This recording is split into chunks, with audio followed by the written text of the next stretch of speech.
Hello officers. आप सभी का स्वागत है बेसिक्स ऑफ बायोलॉजी के पार्ट 2 में। लास्ट लेक्चर में हम लोगों ने जितने सेल ऑर्गेनल्स थे इन सब के बारे में डिस्कस किया था। ठीक है, आज हम लोग क्या करेंगे, उसके बाद के जो जो टॉपिक्स, जो जो बेसिक फीचर्स रह गए थे उन सबको डिस्कस करने वाले हैं। ठीक है, एंड इनमें सबसे पहले आता है राइबोसोम। ठीक है, देखो राइबोसोम्स के बारे में लगभग लगभग सभी को पता है। देखो, राइबोसोम्स को ऑर्गेनल्स नहीं बोला जाता। क्यों नहीं बोला जाता था? देखो, ऑर्गेनल्स वो होते हैं जिसमें मेम्ब्रेन होता है। ठीक है, मेम्ब्रेन बाउंड होना बहुत ही ज्यादा कंपलसरी है किसी भी चीज को ऑर्गेनल्स बोलने के लिए। बट राइबोसोम जो है, ये क्या है, ये ऑर्गेनल्स नहीं होते। क्यों? क्योंकि इसमें मेम्ब्रेन नहीं होता है। ये क्या होता है, ये मैक्रोमोलिकुलर स्ट्रक्चर्स होते हैं जिसमें क्या क्या होता है, compose of RNA and protein. दो चीजें होती है, आरएनए और प्रोटीन। देखो, सबसे पहले तो ये समझो कि राइबोसोम जो होते हैं ना, वो क्या करते हैं, राइबोसोम का फंक्शन क्या होता है। देखो, राइबोसोम का फंक्शन होता है प्रोटीन को प्रोड्यूस करना।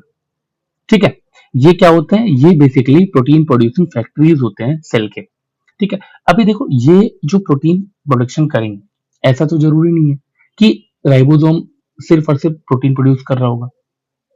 ठीक है, और अगर कर रहा है तो इसके क्या है, ये किस तरह से प्रोटीन को प्रोड्यूस कर रहा है। ठीक है, तो हम लोग इस चीज को भी समझते हैं। देखो, क्या होता है, राइबोसोम कंसिस्ट ऑफ टू सब units, may either float freely in the cytoplasm or be attached to the endoplasmic reticulum। अभी देखो, राइबोसोम्स के बारे में हमने ये देखा था।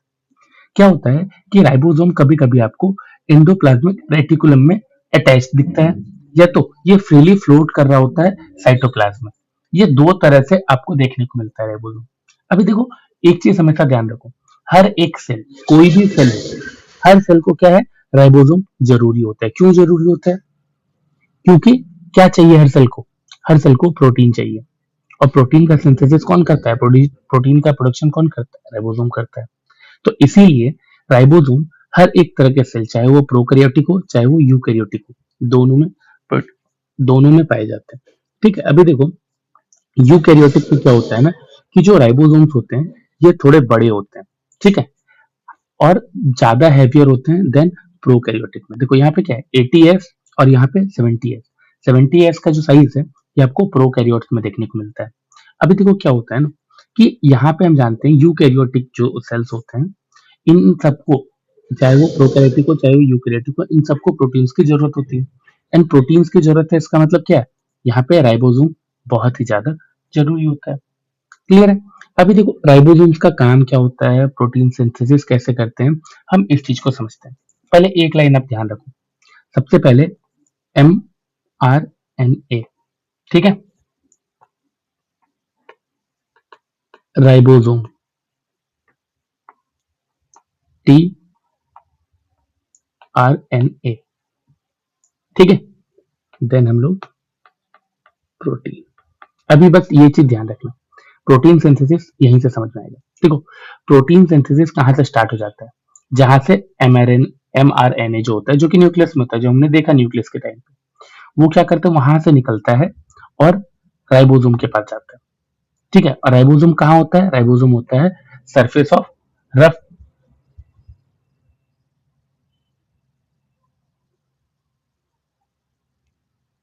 कहाँ पे होता है, surface of rough endoplasmic reticulum के पास। ठीक है, अभी देखो क्या है, कि यहाँ पे हम ना अलग अलग तरह के आरएनए को देख रहे हैं। एक हमारा क्या है, mRNA, जिसको मैसेंजर आरएनए कहते हैं। टीआरएनए मतलब जिसको हम लोग ट्रांसफर आरएनए कहते हैं। अभी ना हम लोग इस चीज को समझते हैं, ये जो टू राइबोसोमल सब यूनिट्स है, कहाँ कहाँ पे, एक फ्री जो साइटोप्लाज्म में होता है, दूसरा कहाँ पे, एंडोप्लाज्मिक रेटिकुलम के सरफेस पे जो होता है। ठीक है, रफ एंडोप्लाज्मिक रेटिकुलम के सरफेस पे। अभी देखो क्या होता है, ये जो दो सब यूनिट है ये असेंबल हो जाते हैं एंड अटैच हो जाते हैं mRNA से। ठीक है, यहाँ पे वही दिखा रहा है, mRNA क्या होता है, जाके राइबोसोम से अटैच हो जाता है। ठीक है, अभी अटैच हो गया, अटैच होने के बाद क्या होता है, they lock into it and initiate protein synthesis. Protein synthesis start हो जाता है। उसके बाद क्या देखते हैं, the ribosome then builds a chain of amino acid. Ribosome क्या करता है उसके बाद, अमीनो एसिड का एक चेन क्रिएट करता है।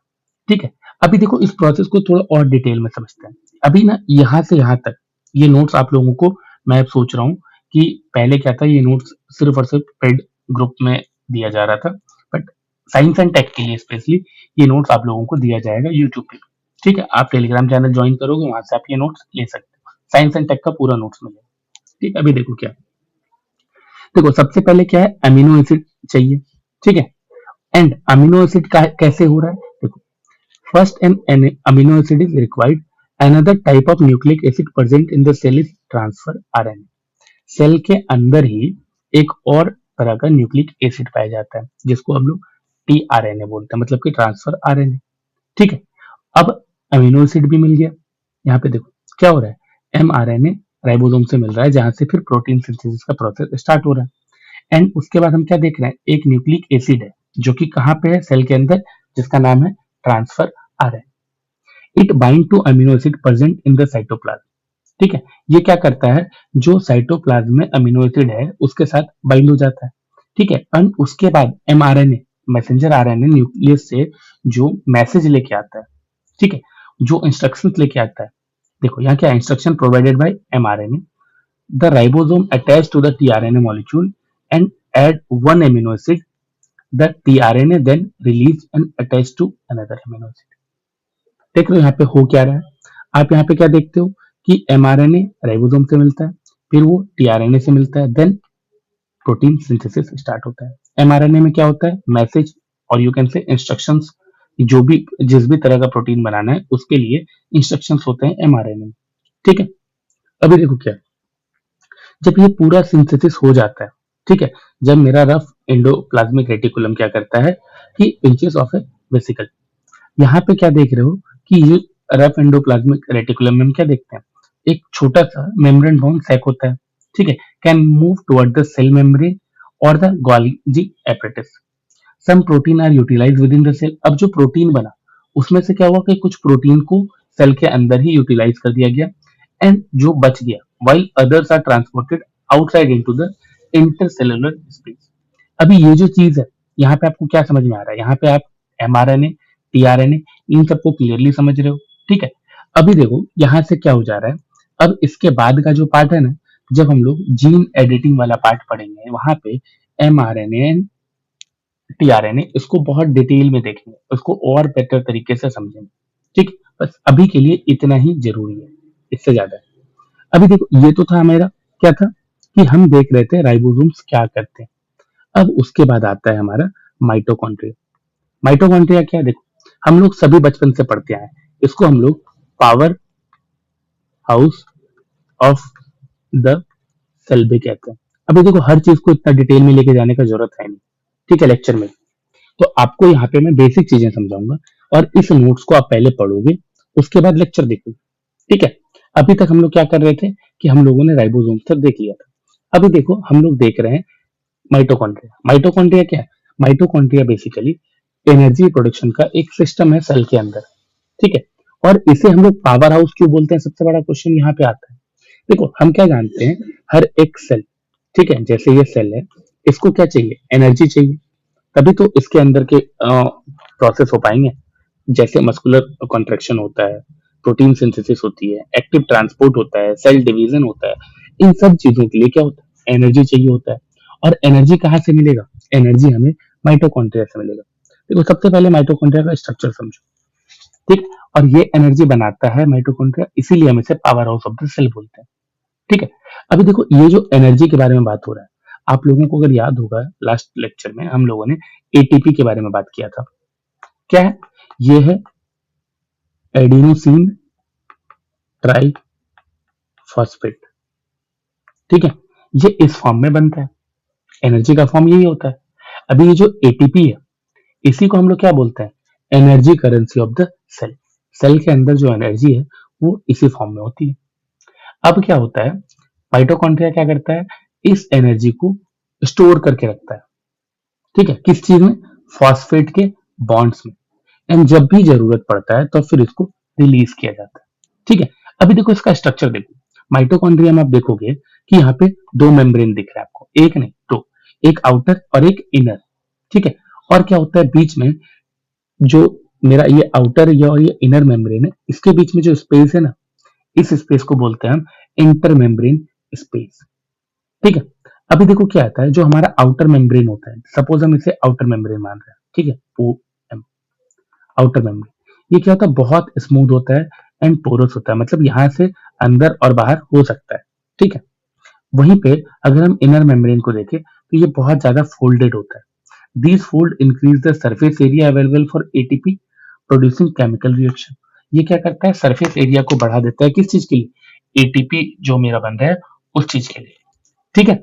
अभी समझो, mitochondria unique organelles because they contain their own DNA and ribosome. अभी देखो ये बहुत इंपॉर्टेंट है, सेल सेल के अंदर एक है माइटोकॉन्ड्रिया, एंड माइटोकॉन्ड्रिया के पास खुद का डीएनए भी है, माइटोकॉन्ड्रिया के पास खुद का राइबोसोम भी है, इसीलिए they can synthesise some of their own protein. इसको जो प्रोटीन चाहिए, ये खुद का प्रोटीन खुद ही सिंथेसाइज कर सकता है, ठीक है। ये क्या है, ये हम लोग देख रहे हैं बेसिकली माइटोकॉन्ड्रिया का हम स्ट्रक्चर, ठीक है। अभी देखो इसके स्ट्रक्चरल डिटेल में हमने देखा कि इसका इनर मेम्ब्रेन क्या होता है, फोल्डेड होता है, ठीक है, जिसके कारण इसके पास सरफेस एरिया ज्यादा होता है। अभी ये जो फोल्ड्स है, ये फोल्ड्स बहुत ही ज्यादा जरूरी होता है। देखो, ये जो हम बात करते हैं कि इनर मेम्ब्रेन में फोल्ड्स है, ये फोल्ड क्यों जरूरी होता है, सबसे पहले समझो, ज्यादा से ज्यादा fold, more folds, it is equal to more surface area. जितना ज्यादा फोल्ड उतना ज्यादा सरफेस एरिया, ठीक है। जितना ज्यादा सरफेस एरिया उतना ज्यादा एंजाइम्स, जितना ज्यादा एंजाइम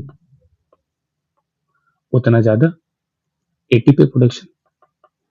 इसीलिए हमारा जो इनर मेम्ब्रेन है ये बहुत ही ज्यादा इंपॉर्टेंट होता है।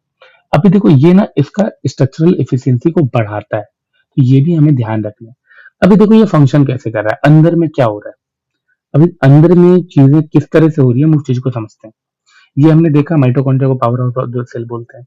अभी देखो क्या है, the energy required for various life process, जो हमने ऊपर में बात की, ठीक है। क्या क्या बात की हम लोगों ने, जैसे हम लोगों ने देखा कि हम लोग जब देखते हैं जो मस्कुलर कॉन्ट्रेक्शन होता है, प्रोटीन सिंथेसिस होता है, एक्टिव ट्रांसपोर्ट होता है, सेल डिवीजन होता है, इन सब के लिए एनर्जी चाहिए। और इन सब के लिए एनर्जी किस फॉर्म में होता है, एटीपी के फॉर्म में होता है, किसके पास, माइटोकॉन्ड्रिया के पास, ठीक है। यहाँ लिखा हुआ है एडिनोसाइन ट्राइफॉस्फेट, ठीक है। अभी देखो, जब क्या बोल रहा है, during cellular respiration in the presence of oxygen glucose is completely oxidised to carbon dioxide supporting aerobic respiration. जब हम सांस लेते हैं, ठीक है, जब हम रेस्पिरेशन प्रोसेस को कर रहे होते हैं, इसमें क्या होता है, हम लोग ऑक्सीजन को इनहेल करते हैं, और ऑक्सीजन जब इनहेल होता है तो जो हमारा ग्लूकोज होता है ना, एटीपी के फॉर्म में, ठीक है, ये ग्लूकोज क्या होता है, कंप्लीटली ऑक्सीडाइज हो जाता है टू कार्बन डाइऑक्साइड। जब हम सांस छोड़ते हैं तो CO2 बाहर आता है ना, तो ये वही है, ऑक्सीडाइजेशन होता है जिसके कारण CO2 बाहर आता है। और इसके कारण क्या होता है, हमारा जो एरोबिक रेस्पिरेशन है इसको एक सपोर्ट मिलता है, ठीक है। अभी देखो, इसको ना हम बहुत सिंपल तरीके से समझते हैं। यहाँ पे क्या, ये प्रोसेस क्या है, जैसे ग्लूकोज, ठीक है, ग्लूकोज को क्या किया गया, ब्रेक डाउन किया गया। कैसे ब्रेक डाउन हो रहा है, ऑक्सीजन के प्रेजेंस में, ठीक है। ऑक्सीजन के प्रेजेंस में ये ग्लूकोज क्या होता है, ऑक्सीडाइज हो जाता है, जिसके बाद क्या प्रोडक्ट निकलता है, प्रोडक्ट निकलता है CO2, प्रोडक्ट निकलता है वाटर, प्रोडक्ट निकलता है ATP, ठीक है। अभी देखो क्या है, जब हम लोग ये सब चीजें समझते हैं तो आपके दिमाग में आती है एटीपी का, जब हम लोग ये बात करते हैं एरोबिक और एनारोबिक रेस्पिरेशन। देखो, सबसे पहले यहाँ पे एक चीज और समझ लो, एरोबिक रेस्पिरेशन जो होता है ना, यहाँ पे सबसे ज्यादा एटीपी का प्रोडक्शन होता है, एटीपी। और जो एनारोबिक होता है रेस्पिरेशन, इसमें क्या होता है, लो एटीपी। इससे हमें क्या पता चलता है, इससे हमें पता चलता है oxygen is very critical for efficient energy production. Oxygen ज्यादा जरूरी होता है, और एरोबिक में ऑक्सीजन मिलता है, एनारोबिक में ऑक्सीजन का अमाउंट क्या होता है, कम होता है, जिसके कारण यहाँ पे एटीपी का प्रोडक्शन भी क्या होता है, कम होता है, ठीक है। अभी देखो, जब हम इसके बारे में बात करते हैं ना, तो हम इसके बारे में एक चीज समझते हैं कि ये जो हमारा माइटोकॉन्ड्रिया है, इसका स्पेशल फीचर क्या है ना, कि ये पूरी तरह से ऑर्गेनल्स भी नहीं है, ये क्या है? ये सेमी ऑटोनमस ऑर्गेनेल है। अभी ऐसा क्यों बोल रहे हैं हम? ऐसा क्या रीजन है? देखो, सबसे पहले देखो, माइटोकॉन्ड्रिया में क्या होता है? खुद का डीएनए होता है। माइटोकॉन्ड्रिया में खुद का राइबोसोम भी होता है। इसका मतलब क्या है? वो खुद का प्रोटीन भी सिंथेसाइज कर पा रहा है खुद के यूज के लिए। इससे क्या फायदा हो रहा है? इससे ये फायदा हो रहा है कि इसका जो इंडो सिम्बियोटिक थियरी होता है, ठीक है, जो कि यहाँ पे हम लोग लेटर में जब हम लोग बायोटेक पढ़ेंगे उसमें समझेंगे, तो वहां पे हमें देखने को मिलता है कि इसके कारण हम इसे सेमी ऑटोनमस ऑर्गेनेल्स भी बोलते हैं। ठीक है। और फिर आता है इनहेरिटेंस ऑफ माइटोकॉन्ड्रिया। ये बहुत इंपॉर्टेंट है माइटोकॉन्ड्रिया के बारे में समझने के लिए। तो जो हमारे सेल में माइटोकॉन्ड्रिया होता है ना, ये माइटोकॉन्ड्रिया बेसिकली हमें मदर से मिलता है। ठीक है। अभी मदर से जब हमें माइटोकॉन्ड्रिया मिला, अभी ये कैसे मिल रहा है समझो इसको। आखिर मदर से क्यों मिल रहा है? जब फर्टिलाइजेशन होता है ना, फर्टिलाइजेशन जब फर्टिलाइजेशन होता है, तो जो एग होता है ना, ये एग क्या करता है? ये एग अपना साइटोप्लाज्म भी देता है। और साइटोप्लाज्म में ही क्या होता है? माइटोकॉन्ड्रिया भी। Egg contribute cytoplasm with mitochondria. और जो मेल का होता है स्पर्म, ये क्या देता है? ये सिर्फ न्यूक्लियस देता है। ठीक है। तो अगर मदर के एग में माइटोकॉन्ड्रिया डिफेक्टिव होगा, या तो वहां पे डिफेक्टिव जीन्स होंगे, तो ये जो डिफेक्शन है, ये जो डिजीज है, ये डिजीज पास ऑन हो जाता है टू न्यूबॉर्न। ठीक है। इसीलिए हम बोलते हैं कि माइटोकॉन्ड्रियल डिजीज जो होता है, ये मदर के थ्रू बच्चे में ट्रांसफर होता है। ठीक है। अभी देखो, ये जो डिजीज है, इसके कारण क्या है ना, बहुत सारे टेक्नोलॉजिकल डेवलपमेंट्स आए हैं बायोटेक में, जिसमें कि आप देखोगे कि माइटोकॉन्ड्रियल रिप्लेसमेंट थेरेपी, ये जो यहाँ पे इसके बारे में बात हो रही है, ठीक है, ये भी किया जाए। अभी यहाँ पे क्या होता है कि हम लोग माइटोकॉन्ड्रिया को रिप्लेस कर देते हैं। अब इसके भी दो मेथड है, एक और दो। ठीक है। एक क्या है? Maternal spindle transfer. दूसरा क्या है? Pro nuclear transfer. ठीक। अब बताओगे, आप लोग बोलोगे सर इसको डिटेल में बताओ। डिटेल में बायोटेक में अभी नहीं। अभी अदरवाइज ये बेसिक बहुत ही ज्यादा बड़ा हो जाएगा और फिर आप देखोगे नहीं, बड़ा लेक्चर आप देखते नहीं हो। ठीक है। अभी देखो, इसका रोल क्या है? ये जो डिफेक्टिव माइटोकॉन्ड्रिया है, जो कि फर्टिलाइजेशन के टाइम पे आ गया था, हम क्या कर रहे हैं? इसको रिप्लेस कर। ठीक है। तो ये था हमारा ऑर्गेनेल से रिलेटेड। ठीक है। अब हम लोग आते हैं प्लास्टिड्स में। ये प्लास्टिड्स क्या होता है? आखिर प्लास्टिड्स का मतलब क्या है? देखो, एक बात समझो। Plastids are not present in animal cell. ये ध्यान रखना, ये एनिमल सेल में नहीं होता है, सिर्फ और सिर्फ प्लांट सेल। ठीक है। प्लास्टिड्स क्या होता है? बेसिकली ये डबल मेम्ब्रेन ऑर्गेनल्स है। जैसे माइटोकॉन्ड्रिया है, उसी तरह से प्लास्टिड भी होता है, लेकिन ये कहाँ है? ये सिर्फ और सिर्फ प्लांट सेल में। प्लास्टिड्स के बाद क्या होता है? खुद का डीएनए भी होता है, खुद का राइबोसोम्स भी होता है। देख रहे हो? माइटोकॉन्ड्रिया की तरह फीचर है। और इसमें साथ ही साथ डबल मेम्ब्रेन भी होता है। ठीक है। देखो, इसका स्ट्रक्चर अगर हम देख रहे हैं, तो हम क्या देख रहे हैं? डबल मेम्ब्रेन है, खुद का डीएनए है, खुद का राइबोसोम है। ठीक है। लेकिन अभी यहाँ पे क्या है? सिमिलैरिटी तो माइटोकॉन्ड्रिया की तरह दिख रहा है। ठीक है। लेकिन टाइप्स हम पहले देखते हैं, तभी हमें ज्यादा समझ में आएगा। देखो, जो प्लास्टिड्स के टाइप्स होते हैं, एक होता है क्रोमोप्लास्ट, एक होता है ल्यूकोप्लास्ट। ठीक है। अभी देखो, क्रोमोप्लास्ट का मतलब समझो, ये कलर्ड प्लास्टिड्स होते हैं। ठीक है। और दूसरा जो हमारा ल्यूकोप्लास्ट है, ये क्या है? व्हाइट और कलरलेस प्लास्टिड है। ये क्या है? कलर्ड है। और ये क्या है? ये कलरलेस है। ठीक है। तो इसीलिए ये समझना जरूरी है। देखो, क्रोमोप्लास्ट जो होता है, these contain pigment such as carotenoids. ठीक है। जिसके कारण क्या होता है? रेड, ऑरेंज और येलो कलर हमें देखने को मिलता है। जैसे कि एग्जांपल में टमाटर है, एग्जांपल में बॉल पेपर्स है, बेल पेपर्स है, सॉरी। ठीक है। उसी तरह से जब हम ल्यूकोप्लास्ट को देखते हैं, तो इसमें जो ऑर्गेनल्स होते हैं ना, these organelle store material such as starch, oils and protein granules. जिसके कारण क्या होता है कि इसका जो फंक्शन होता है ना, ये ज्यादातर स्टोरेज फंक्शन के लिए यूज होता है, ये सिर्फ और सिर्फ। और इसीलिए आपको यहाँ पे इसका कलर जो होता है, या तो व्हाइट दिखता है, या तो कोई कलर ही नहीं दिखता है, कलरलेस दिखता है। ठीक है। अभी देखो, ये तो नॉर्मल था कि हमने यहाँ पे क्रोमोप्लास्ट और ल्यूकोप्लास्ट देख लिया। लेकिन इसमें जो सबसे इंपॉर्टेंट आपको एक चीज और समझना है, वो क्या है? वो है क्लोरोप्लास्ट।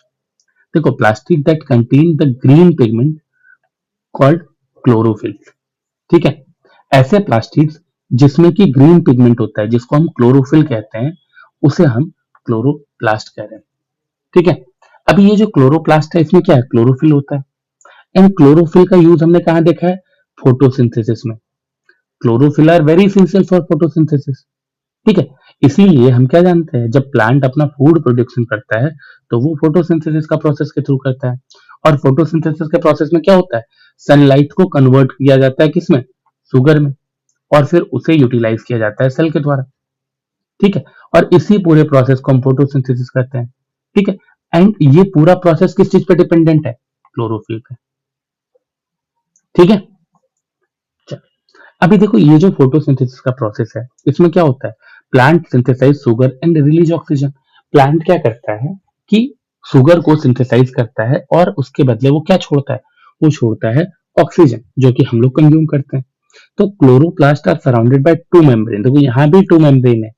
क्यों मेम्ब्रेन है, क्योंकि this is also a type of plastics, and plastics में क्या होता है, टू मेम्ब्रेन होते हैं। क्लियर है, तो यहाँ पे दो मेम्ब्रेन है, आउटर और इनर मेम्ब्रेन। अब ये देखो, ये जो आउटर और इनर मेम्ब्रेन है, इनक्लोज्ड बाय स्ट्रोमा एंड ग्राना। ठीक है, ये क्या है, ये है स्टैक्स ऑफ थाइलाकॉइड्स। ठीक है, ये क्या है, ये single stack of thylakoid is called granum. देखो ये सारी चीजें जो है ना, बहुत इंपॉर्टेंट नहीं है, आपको जो बेसिक चीजें समझनी है वो यहीं पे बता दी गई। ठीक है, अभी यहाँ से हमें क्या समझना था, यहाँ से हम बेसिकली क्लोरोप्लास्ट का ये देख रहे थे कि स्ट्रक्चर कैसा होता है। हमने देखा आउटर मेम्ब्रेन होता है, इनर मेम्ब्रेन होता है, स्ट्रोमा होता है। स्ट्रोमा क्या होता है, फ्लूइड रीजन है। ठीक है, इसके बाद हमने थाइलाकॉइड्स देखा। थाइलाकॉइड्स क्या है, बेसिकली उसको हम ग्रैना भी कहते हैं। और ग्रैना का क्या होता है, मतलब स्टैक्स ऑफ थाइलाकॉइड्स। ठीक है, फिर हमने ग्रैना देखा। ग्रैना में क्या देखा कि स्टैक्स ऑफ थाइलाकॉइड्स है। एंड फिर उसके बाद हमने सिंगल स्टैक ऑफ थाइलाकॉइड, जिसको हम लोग क्या बोलते हैं, ग्रैनम। ठीक है, अगर हम इस चीज को समझें तो देखो, लाइट डिपेंडेंट रिएक्शन क्या है, ये होता है थाइलाकॉइड्स मेम्ब्रेन्स में। ठीक है, वहां पे क्या होता है, वहां पे कार्बन फिक्सेशन होता है। एंड कार्बन फिक्सेशन कहाँ होता है, ये होता है स्ट्रोमा में।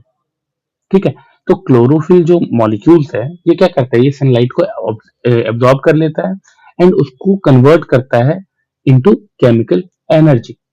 ठीक है, तो फोटोसिंथेसिस का जो प्रोसेस है वो यही चीज है, इससे ज्यादा कुछ नहीं। यहाँ पे पूरा जो बताया जा रहा है यही बताया जा रहा है। ठीक है, हमने क्या देखा, सनलाइट प्लस कार्बन डाइऑक्साइड मिलता है, प्लस वाटर मिलता है। अभी हम इस चीज को अगर हम लिखते हैं तो हम ऐसे लिख सकते हैं ना, sunlight plus CO2 plus water. ये पूरा प्रोसेस होता है फोटोसिंथेसिस में। और ये क्या करता है, ये देता है ग्लूकोज प्लस ऑक्सीजन। तो यहाँ पे क्या दिखता है, यहाँ पे हमें दिख रहा है कि plant act as a food producer for entire ecosystem. ठीक है, ये क्या कर रहा है, ये सनलाइट से डायरेक्ट अपना सर्वाइवल के लिए एनर्जी जनरेट कर ले रहा है एंड फिर हम उसे कंज्यूम करते हैं। ठीक है, अभी देखो हमने यहाँ पे हर एक चीज के बारे में देखा। हमने यहाँ पे क्रोमोप्लास्ट के बारे में भी देखा, जिसके कारण कलर हो रहे थे। हमने यहाँ पे ल्यूकोप्लास्ट के बारे में भी देखा।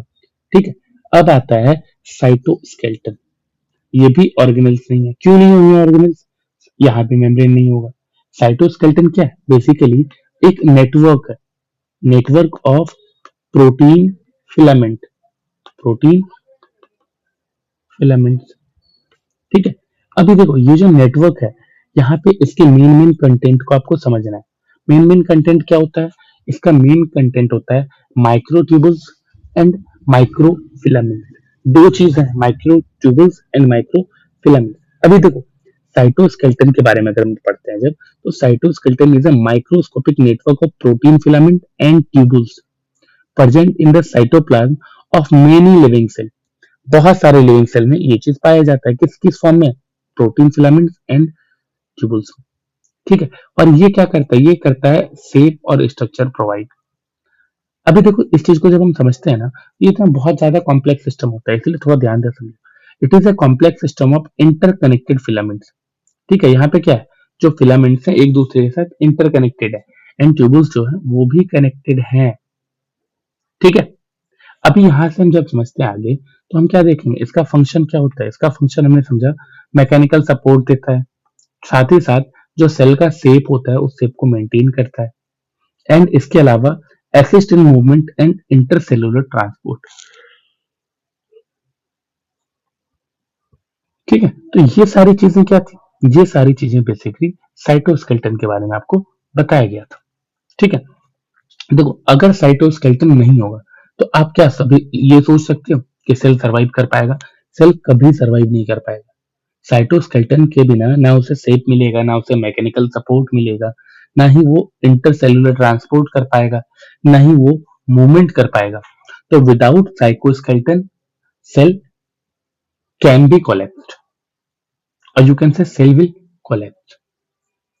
क्लियर है। अभी देखो, अब हम लोग आगे आते हैं और हम कुछ स्पेशल फीचर्स के बारे में समझते हैं। ठीक है, some unique structure present only in certain cell.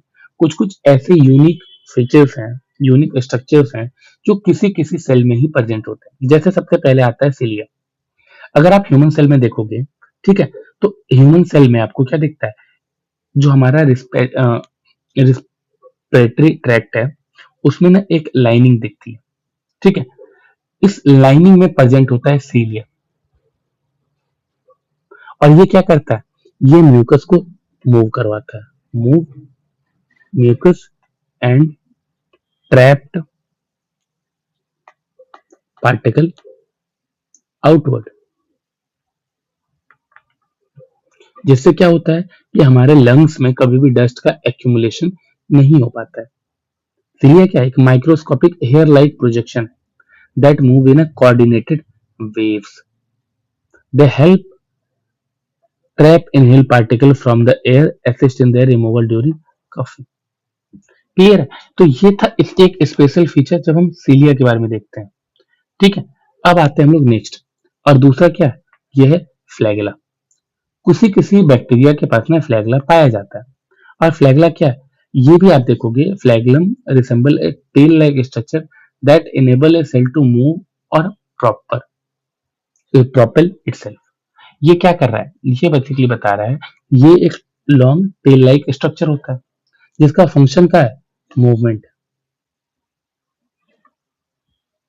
और ह्यूमन सेल में अगर आप देखोगे तो सिर्फ और सिर्फ जो ह्यूमन स्पर्म होता है इसी में आप टेल लाइक स्ट्रक्चर देख पाओगे जिसका हेल्प हम मूवमेंट में करते हैं। तो ये ओनली फ्लैगेलेटेड ह्यूमन सेल है। क्लियर है। अब देखो, जब हम इतना समझ जाते हैं, देखो यहाँ भी लिखा हुआ है, in human the only cell with flagellum is the sperm cell. ठीक है, ये तो था हमारा एक बेसिक चीजें जो यूनिक फीचर था जिसको आपको समझना है। ये यूनिक फीचर बुक में लाइन बाय लाइन नहीं लिखी रहती है, फिर हम कंफ्यूज होते हैं, इसीलिए हमने क्या किया कि इसको यहाँ पे कवर किया। अब आते हैं हम लोग कुछ इंपॉर्टेंट पॉइंट्स में जो कि आपको ध्यान में रखने बहुत ही ज्यादा जरूरी है। ठीक है, सबसे पहले देखो, जो भी मल्टी सेलुलर ऑर्गेनिज्म होते हैं वो सिंगल सेल से बने होते हैं। ठीक है, और जब हम सेल को ऑब्जर्व करते हैं माइक्रोस्कोप के अंदर तो हमें बहुत उसमें क्या होता है ना, बहुत सारे stain such as iodine solution, safranin solution, methylene blue, इन सब का यूज करते हैं, जिससे क्या होता है सेल के अंदर जो ऑर्गेनल्स हैं ये ऑर्गेनल्स हमें क्लियरली दिख जाते हैं। ठीक है, तो all cell contain cell membrane, cytoplasm and genetic material. ये तीन चीजें आपको हर एक तरह के सेल में देखने को मिलती है। ठीक है, अब ना बेसिक चीज आता है यूनिसेलुलर वर्सेस मल्टी सेलुलर। ये बहुत सिंपल है, ये आप एकदम इजीली समझोगे। ठीक है, देखो, ये जो यूनिसेलुलर और मल्टी सेलुलर की बात हो रही है इसमें आपको क्या समझना है, आपको यहाँ पे बस कुछ चीजें हैं। जैसे कि देखो, यूनिसेलुलर ऑर्गेनिज्म कौन होता है, जो कि सिंगल सेल से बना हो, जैसे बैक्टीरिया, अमीबा, ये सब। एंड एक सिंगल सेल ही है जो कि सारा का सारा फंक्शन, लाइफ फंक्शन को परफॉर्म करता है। मल्टी सेलुलर में क्या देखते हैं, इसमें बहुत सारे सेल्स होते हैं, चाहे वो प्लांट हो चाहे वो एनिमल हो। अब यहाँ पे क्या है कि हर तरह का सेल का एक स्पेशलाइज्ड फंक्शन होता है, एक स्पेशल फंक्शन होता है जिसको वो परफॉर्म कर रहा होता है। ऐसा जरूरी नहीं है कि पूरा बॉडी में एक ही तरह का सेल होगा और वही सेल हर काम को कर रहा होगा। ठीक है, एंड यही ऑर्गेनाइजेशन क्या करता है, आगे चल के एक और बेसिकली कॉन्सेप्ट को बिल्ड करता है जो कि है फॉर्मेशन ऑफ टिश्यू। एंड ये फॉर्मेशन ऑफ टिश्यू के बाद बनते हैं ऑर्गन, एंड इसके बाद बनता है ऑर्गन सिस्टम। ये पूरा एक साइकिल, ठीक है। तो इसीलिए अभी यहाँ पे देखो ये सारी चीजें कवर करनी जरूरी थी। अभी देखो स्टार्टिंग में मैंने वायरस के बारे में बताया था। देखो कुछ कुछ एंटिटीज ऐसे हैं जो कि ना ही लिविंग है और ना ही नॉन लिविंग, ठीक है, ये बीच के हो जाते हैं। तो बीच के जो हो गए, हम इनके बारे में भी समझते हैं आखिर क्या फीचर ऐसा है जिसके कारण हम इन्हें ना लिविंग मानते हैं ना नॉन लिविंग मानते हैं, क्या रीजन। तो सबसे पहले वायरस को देखो। वायरस क्या होता है, ये बेसिकली जेनेटिक मटेरियल से बना होता है, या तो डीएनए होता है या तो आरएनए होता है, दोनों चीज नहीं होता है, ठीक है। और क्या होता है, enclose within a protein coat, एक प्रोटीन कोट के अंदर होता है ये सब। देखो अभी क्या है ना, कि हमने पहले भी देखा था जब मेटाबॉलिज्म देख रहे थे, तो हमको क्या पता था कि वायरस के पास खुद का मेटाबॉलिज्म नहीं होता है, ये खुद का रिप्रोडक्शन नहीं कर सकते हैं बिना किसी होस्ट के। क्यों? क्योंकि इनके पास मेटाबॉलिज्म है नहीं। Almost all type of cell, ये हर एक तरह के सेल को इन्फेक्ट कर सकते हैं, चाहे वो बैक्टीरियल हो, फंगल हो, प्लांट हो या फिर एनिमल सेल हो, क्लियर। एंड इसीलिए क्या होता है कि ये लिविंग की तरह बिहेव करते हैं, लेकिन विद इन होस्ट सेल, खुद के इंडिपेंडेंट दम पे ये लिविंग नहीं माने जाते, ठीक है। तो और इसी यही रीजन है कि हम इसे आर्टिफिशियल मीडियम पे नहीं ग्रो कर सकते हैं, ठीक है। Living cell are required for culturing virus. जब भी हम वायरस को कल्चर करना चाहते हैं तो हमें उसके लिए लिविंग सेल की जरूरत पड़ती है, ताकि वो उसे होस्ट होस्ट की तरह यूज करे और खुद को मल्टीप्लाई कर सके, ठीक है। एक तो वायरस है, दूसरा क्या है, दूसरा है प्रायोन्स। देखो प्रायोन्स क्या है, ये भी एक इन्फेक्शियस प्रोटीन है, ठीक है, that contain neither DNA nor RNA. यहाँ पे क्या है, डीएनए या आरएनए में कुछ एक मिलता है, लेकिन प्रायोन्स में आपको ना डीएनए दिखता है ना आरएनए दिखता है। They are only found in the nervous system, ठीक है, जो हमारा नर्वस सिस्टम है उसमें पाया जाता है, हम इसको भी समझने वाले। फिर आता है viroids. Viroids are infectious extremely small RNA particle that lack a protein coat. यहाँ पे आरएनए पार्टिकल तो दिख रहा है, लेकिन यहाँ पे प्रोटीन कोट नहीं दिख रहा है, इसीलिए आप देखोगे they in fact plant not animal and therefore with normal gene expression in plant cell, clear है। तो हमने यहाँ पे क्या देखा, ये बेसिक फीचर्स थे, ठीक है। अब आते हैं हम लोग अगले चीज टॉपिक पे, वो क्या है, वेरियस मेथड और process of cell death. Cell की जो डेथ होती है उसका क्या प्रोसेस है, ठीक है। अभी देखो सेल का जो डेथ है उसमें सबसे पहला है एपोप्टोसिस, ठीक है। इसमें क्या होता है ना, प्रोग्राम डेथ होता है, प्रोग्राम्ड सेल डेथ। यहाँ पे जो प्रोसेस होता है वो कंट्रोल्ड प्रोसेस होता है, किसी भी तरह का इन्फ्लेमेशन का कोई चांसेस नहीं होता है। यहाँ पे जो हमारे डैमेज और ओल्ड सेल हैं उसे रिमूव कर दिया जाते हैं, उसके जगह पे जो हेल्दियर एंड न्यू सेल होते हैं वो आ जाते हैं, ठीक है। तो जो आपका एपोप्टोसिस है, ये क्या है, नॉर्मल एंड बेनिफिशियल प्रोसेस है। बट जब हम बात करते हैं नेक्रोसिस की, ठीक है, जहां पे क्या होता है, एक्सीडेंटल सेल की डेथ हो रही है ड्यू टू इंजरी। अगर आपको कभी चोट लग जाती है, वहां का सेल को फर्क पड़ रहा है, ट्रामा हो गया, इंजरी हो गई, तो इसके कारण डेथ होती है, जिसके कारण आप देखोगे वो एरिया स्वेल भी हो जाता है, तो वहां पे इन्फ्लेमेशन भी हो जाता है, ठीक है। तो ये क्या है, एक्सीडेंटल और अनप्लान्ड सेल डेथ है, ठीक है।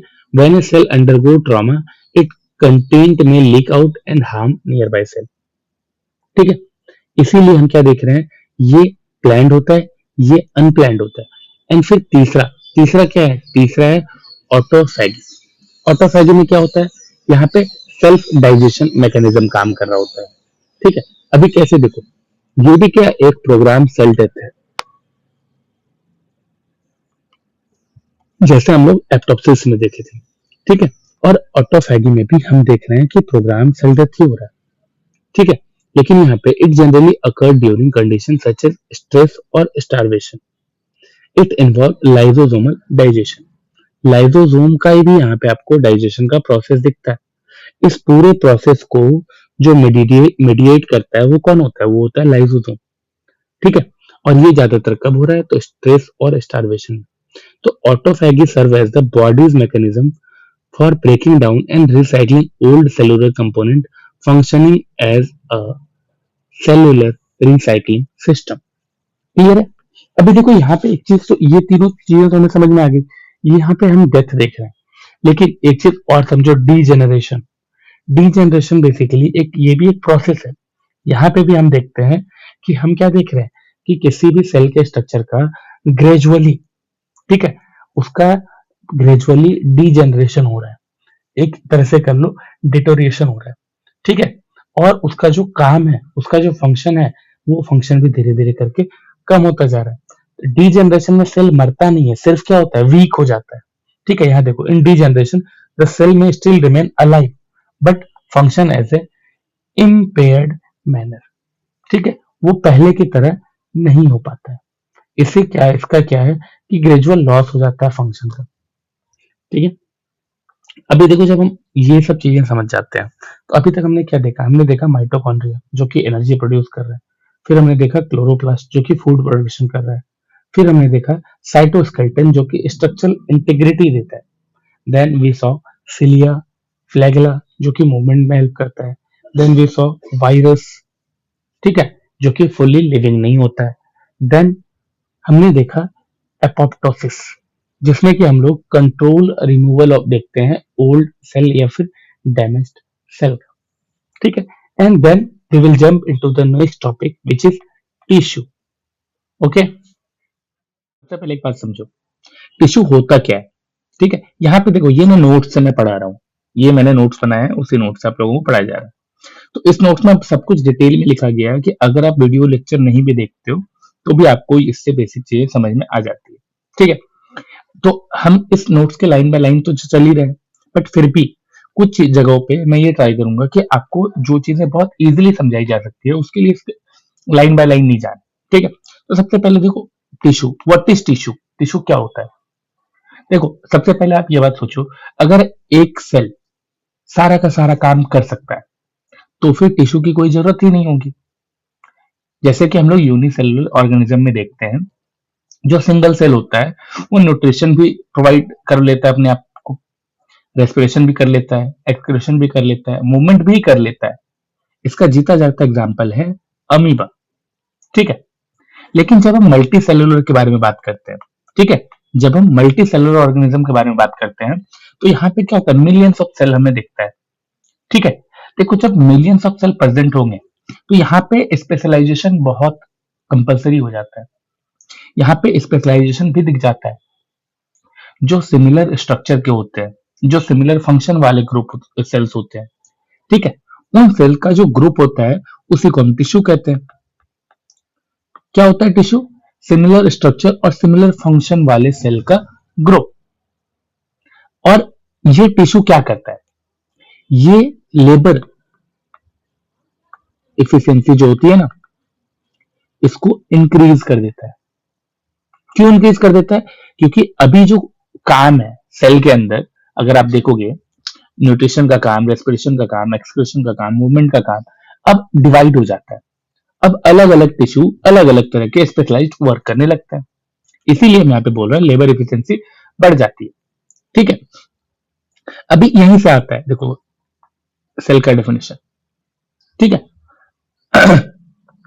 अभी देखो, मेन जो टिश्यू होते हैं ना, अगर हम देखेंगे तो सबसे पहला हमें 4 primary types of animal tissue को समझना है, ठीक है। अभी देखो, 4 मेजर एनिमल टिश्यू होते हैं, ठीक है। अभी देखो, यहाँ पे ना अलग अलग टिश्यू लिखे हुए हैं, blood, bone, epithelial, cartilage, adipose, nervous, muscle और कनेक्टिव टिश्यू। इस तरह के 8 टिश्यू यहाँ पे दिए। अभी देखो, इन 8 टिश्यूज में सबसे इंपॉर्टेंट 4 टिश्यूज कौन कौन से, आप वो ध्यान रखना।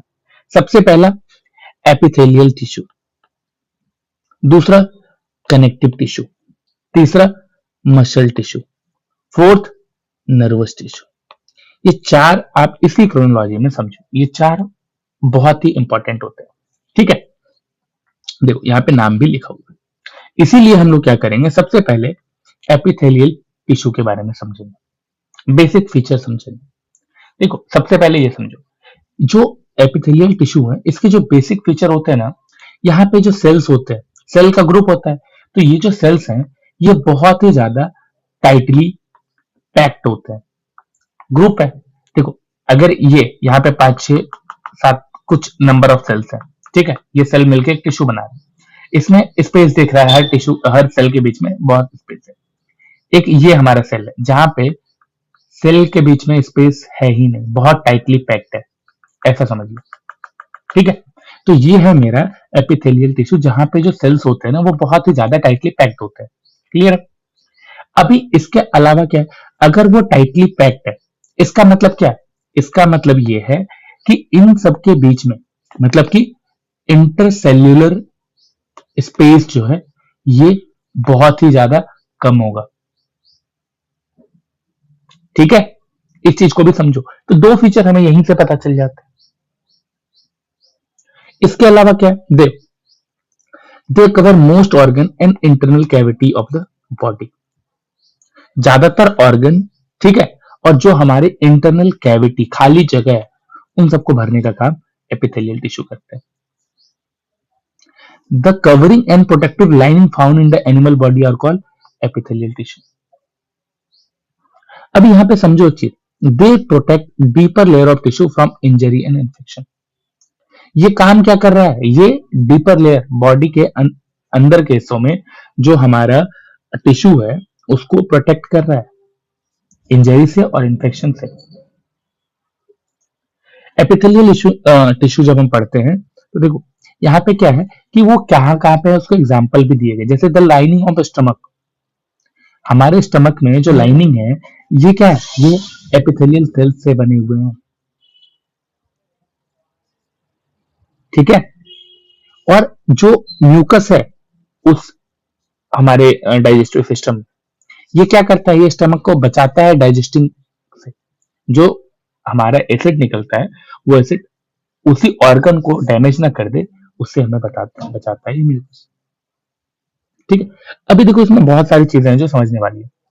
बेसिक फीचर में देखो यहाँ पे हमने क्या देखा कि बहुत टाइटली पैक्ड होते हैं। तो बात आती है परमेबिलिटी पे। देखो the permeability of epithelial cell play a significant role in regulating the exchange of substance between the body and the external environment as well as different body parts। देखो यहाँ पे हम अगर देखते हैं तो एपिथेलियम लाइनिंग जो है स्मॉल इंटेस्टाइन में enable absorption of nutrient through diffusion and active transport। ये क्या है, ये लाइनिंग ही तो है। इसी के साथ साथ हम एक चीज और देखते हैं कि urinary waste is filtered by various epithelial lining in the kidneys. Kidney के अंदर जो एपिथेलियल लाइंस होती है वो क्या करती है, वो यूरिनरी वेस्ट को फिल्टर कर रही है। जैसे अगर हम देखें, एग्जाम्पल देखें, skin, lining of the mouth, lining of the blood vessel, ठीक है, lung alveoli, kidney tubules, all composed of epithelial tissues. समझ आ रहा है एपिथेलियल टिश्यू?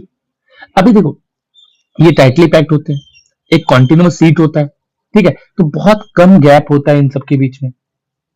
और इन सबके बीच में अगर बहुत कम गैप है, अगर इतना कम गैप है तो इसका मतलब है ये सारे एवेस्क्युलर होंगे। मतलब क्या है, कोई भी ब्लड वेसल्स नहीं होता है। ठीक है, एपिथेलियल टिश्यू जो है इसमें हम क्या देखते हैं कि कोई ब्लड वेसल नहीं है, एवस्कुलर है ये। और अगर हम देखेंगे तो epithelial tissue is usually separated from underlying tissue bye fibrous basement membrane. जो हमारा एपिथेलियल टिश्यू है, सपोज ये मेरा एपिथेलियल टिश्यू है, ठीक है, हम बस एक पिक्चर यहाँ पे बना रहे हैं, वैसे तो यहाँ पे दिया हुआ है, ठीक है, कि अगर हम यहाँ पे ये सोचते हैं कि जैसे मेरा ये एपिथेलियल टिश्यू, ठीक है, हम इसका पिक्चर यहाँ बना रहे हैं, ये किसी एक मेम्ब्रेन के ऊपर होता है। ठीक है, यहाँ पे एक बेसमेंट मेम्ब्रेन है, इसके ऊपर ये एपिथेलियल टिश्यू होता है। ठीक है, देखो अगर हम इसके की कैरेक्टरिस्टिक्स के बारे में बात करते हैं, ये तो बेसिक फीचर्स थे। ठीक है, जब हम की कैरेक्टरिस्टिक्स के बारे में बात करते हैं तो हम क्या देखते हैं, एक सबसे पहला avascular, epithelial tissue lack their own blood supply. जो मैंने यहाँ पे बात करी कि नो ब्लड वेसल्स। अभी देखो अगर इनके पास खुद का ब्लड वेसल नहीं है, ठीक है, खुद का ब्लड सप्लाई नहीं है, तो इनको ऑक्सीजन न्यूट्रिशन कैसे मिलता हो? They obtain nutrient from the blood vessel present in their surrounding connective tissue.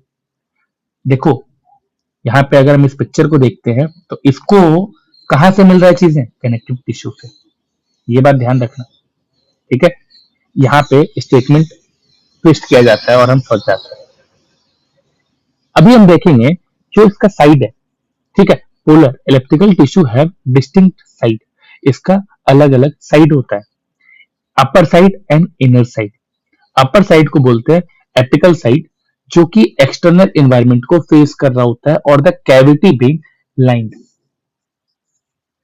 जो बेसल साइड होता है ये क्या होता है? Attach firmly to the basement membrane. जो हमारा ये बेसमेंट मेम्ब्रेन है, जो हम इस पिक्चर में बेसमेंट मेम्ब्रेन बना रहे थे, ये इंटरनल पार्ट है जो इससे अटैच्ड होता है, ठीक है। तो अब हम ये समझ चुके हैं कि पोलर मतलब कि उसका जो डिस्टिंक्ट साइड है, एक होता है एपिकल साइड, एक होता है basal side, okay. And then हम लोग बात करते हैं type of epithelium based on function. Epithelial tissue जो होते हैं, इसका फंक्शन के बेसिस में क्या डिफरेंशिएशन किया गया है, इस चीज को समझिए। एक है प्रॉपर एपिथेलियम, इट मींस इसका मतलब है कि पूरा का पूरा जो हम एपिथेलियम टिश्यू के बारे में देख रहे थे, वो सारी चीजें ये फॉलो कर रहा है, ठीक है। Cover most of the organs and cavities, separate different organs. ये सारी चीजें हमें कहाँ देखने को मिलती है? प्रॉपर एपिथेलियम में।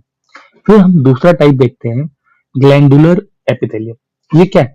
सम epithelial tissue or cell undergo specialization to become gland cell which secrete substance into the epithelial surface, ठीक है। यहाँ पे क्या देख रहे हैं, किसी किसी केस में आपको देखने को मिलता है जो हमारा एपिथेलियल टिश्यू होता है वो इंटरनली फोल्डेड होता है, ठीक है। और जब भी हम इंटरनली फोल्डेड देखे हैं, वहां पे क्या होता है? सरफेस एरिया ज्यादा होता है, और फिर वो क्या करता है? एक मल्टी सेलुलर ग्लैंड बना देता है। एंड ये जो स्पेशलाइज्ड टिश्यू है, इसी को हम बोलते हैं ग्लैंडुलर एपिथेलियम, ठीक है। तो अभी देखो ये जो ग्लैंडुलर एपिथेलियम है, ये दो तरह के ग्लैंड्स को बनाता है। कौन कौन सा? एक है एंडोक्राइन ग्लैंड एंड दूसरा एक्सोक्राइन ग्लैंड। पढ़े होंगे आप लोग क्लास 9th में, ठीक है।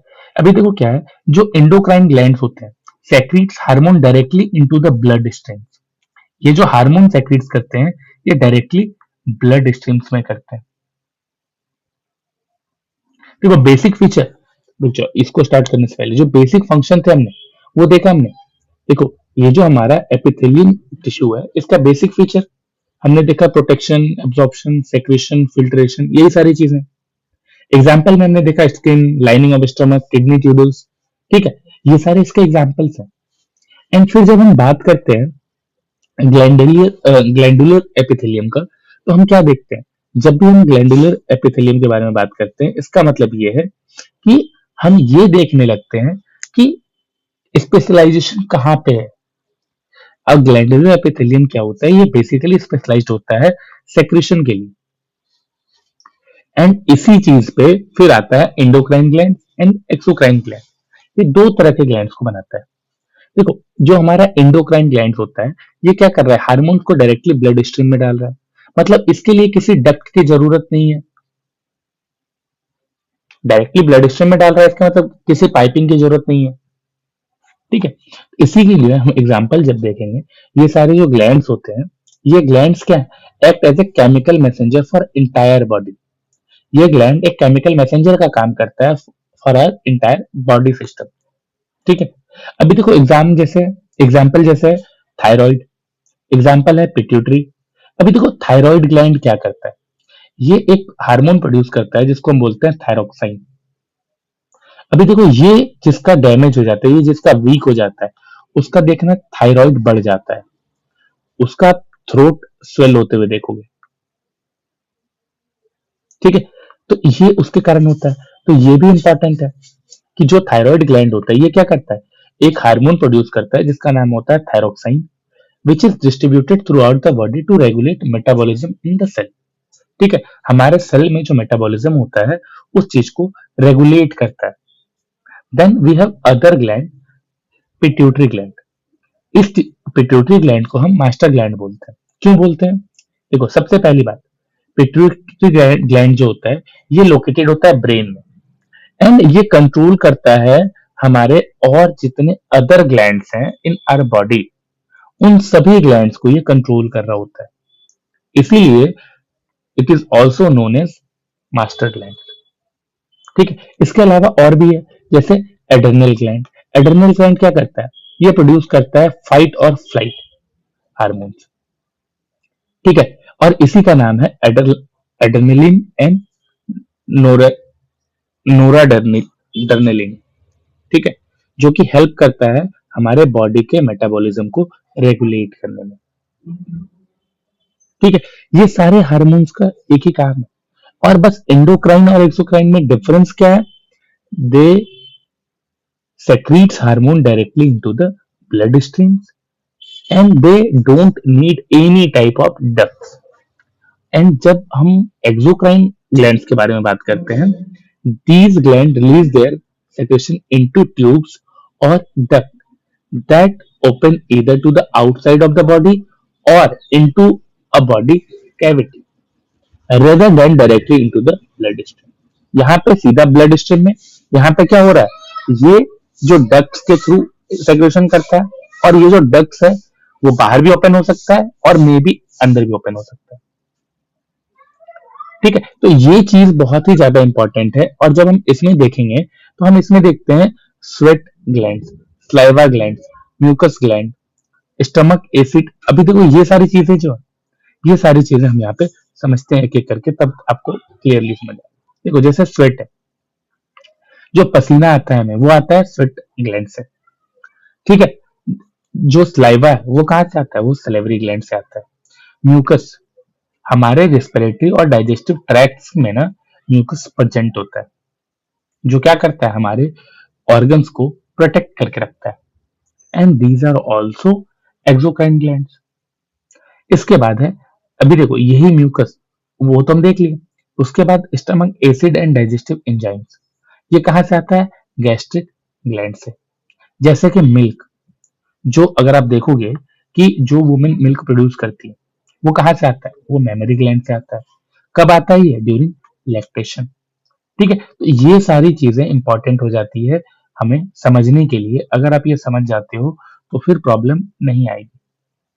अभी देखो, ये जो चीजें है ना, ये सारी चीजें ना बहुत ज्यादा फैक्चुअल है, जो कि यूपीएससी नहीं पूछता, बट बहुत सारे स्टेट पीसीएस में पूछा जाता है।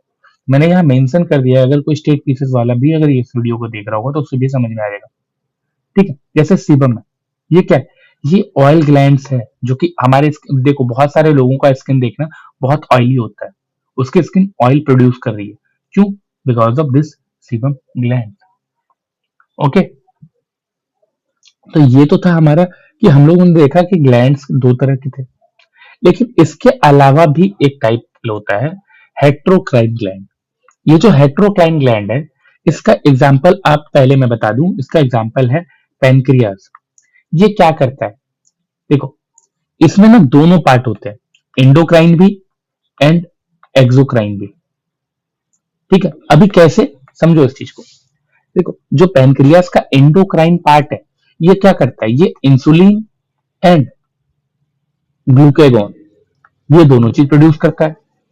और जो एक्सोक्राइन पार्ट है, ये क्या प्रोड्यूस करता है? ये पार्ट करता है डाइजेस्टिव एंजाइम्स।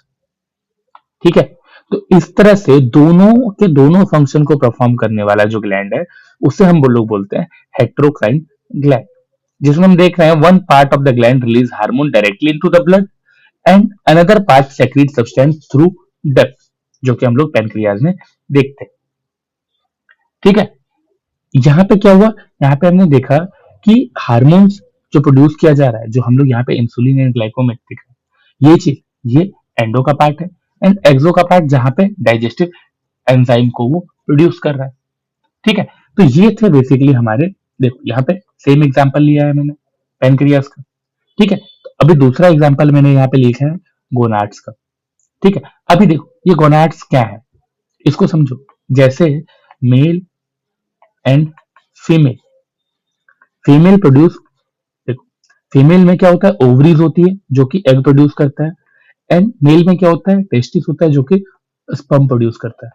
ठीक है, तो यहाँ पे हम क्या देख रहे हैं, यहाँ पे ये दोनों जो ग्लैंड्स हैं, ये क्या है, एंडोक्राइन फंक्शन पे रिलीज परफॉर्म कर रहे हैं एंड एक्सोक्राइन फंक्शन भी परफॉर्म कर रहे हैं। कैसे, तो देखो यहाँ पे हम क्या देखते हैं, देखो जो गोनेट्स है, ठीक है, टेस्टिस और ओवरीज जो एंडोक्राइन फंक्शन में क्या करता है, release hormone such as testosterone, estrogen and प्रोस्ट्रोजन।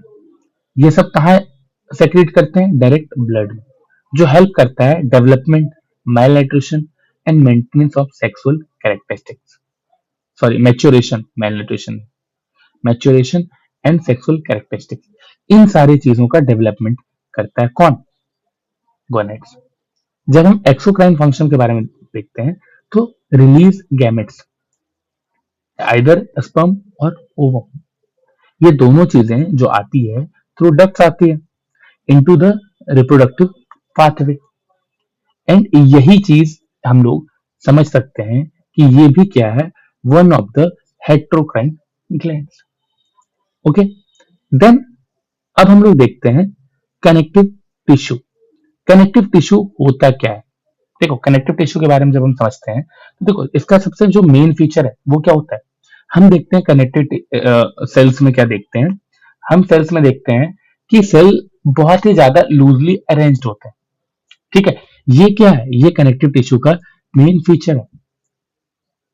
ठीक है, इसके पहले जो हम लोगों ने देखा था ये वाला, इसमें हम लोगों ने क्या देखा, जो पहला एपिथेलियल टिश्यू देखा, इसमें क्या थे, इसमें जो सेल थे वो बहुत ही ज्यादा टाइटली पैक्ड थे। लेकिन जब हम कनेक्टिव टिश्यू के बारे में बात करते हैं, तो कनेक्टिव टिश्यू में हमें क्या दिखता है, सेल बहुत ही ज्यादा लूज अरेंज्ड होते हैं। ठीक है, और इस लूजली अरेंज के कारण आप देखोगे ये एम्बेडेड होते हैं एक्स्ट्रा सेलुलर मैट्रिक्स के ऊपर। अब ये एक्स्ट्रा सेलुलर मैट्रिक्स क्या होता है, अपनी यहां समझते हैं। देखो connective tissue is present almost everywhere in our body, हमारे बॉडी में हर जगह पे प्रोड्यूस है। The amount present vary from one organ to another, एक ऑर्गन से जब दूसरे ऑर्गन पे जाते हैं तो आपको यहाँ पे जो कनेक्टिव टिश्यू है इसका अमाउंट कुछ कम ज्यादा दिखता है।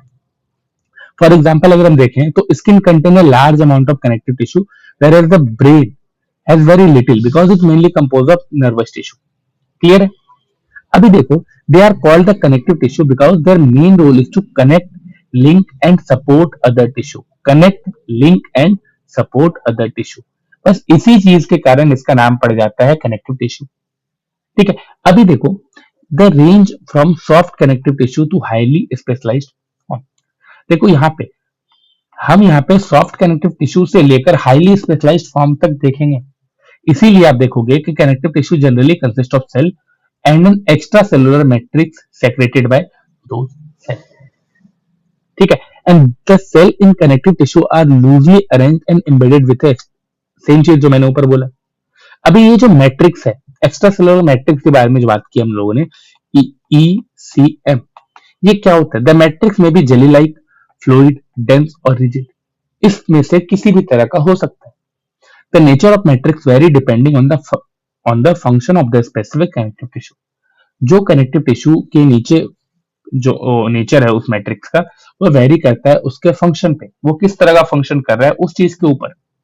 ठीक है, in all connective tissue except blood, cells secrete structural protein fibers such as collagen and elastin.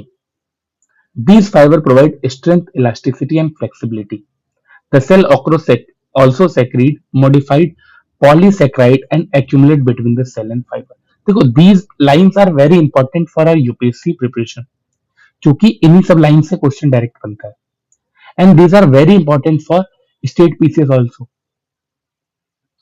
ठीक है, तो देखो जब हम इस चीज के बारे में समझते हैं, अब ना इंपॉर्टेंट हो जाता है एक्स्ट्रा सेलुलर मैट्रिक्स। ये जो एक्स्ट्रा सेलुलर मैट्रिक्स होते हैं ये बहुत सारे कंपोनेंट से बने हुए हैं। तो देखो सबसे पहले हम यहाँ पे दो तरह का कंपोनेंट देख रहे हैं, एक ग्राउंड सब्सटेंस और फिर देख रहे हैं फाइबर्स। देखो ग्राउंड सब्सटेंस कैसा भी हो सकता है, वाटरी हो सकता है, रबरी हो सकता है, अनस्ट्रक्चर्ड हो सकता है, इसमें ऐसा कुछ भी नहीं। ठीक है, ये जो मटेरियल्स होते हैं that fill the space between the cell and protect them from surrounding damage. ये क्या करते हैं, ये जो स्पेस होता है ना, खाली स्पेस होता है, वहां पे भर जाते हैं और उसके बाद उस टिश्यूज को, ठीक है, उन सेल्स को डैमेज होने से प्रोटेक्ट करते हैं। अभी देखो ये जो ग्राउंड सब्सटेंस होता है ये किससे बना होता है? स्टार्च एंड प्रोटीन मॉलिक्यूल से, और ये मिक्स होता है वाटर के साथ। लेकिन जब हम फाइबर के बारे में देखते हैं, fibre provide structural support and strength. ठीक है, ये क्या कर रहा है? ये स्ट्रक्चरल सपोर्ट दे रहा है, साथ ही साथ स्ट्रेंथ दे रहा है। ठीक है, इसी में एग्जांपल है कोलेजन फाइबर्स। ये सारी तो बेसिक चीजें थी जो आपको समझना था। बट अगर हम टाइप ऑफ कनेक्टिव टिश्यू के बारे में समझते हैं, तो पहला देखो लूज कनेक्टिव टिश्यू। मैंने क्या बोला? बहुत लूजली कनेक्टेड होते हैं।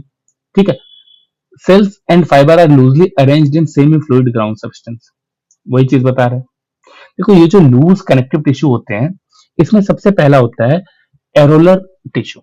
ये काम क्या करता है? ये काम करता है पैकिंग का।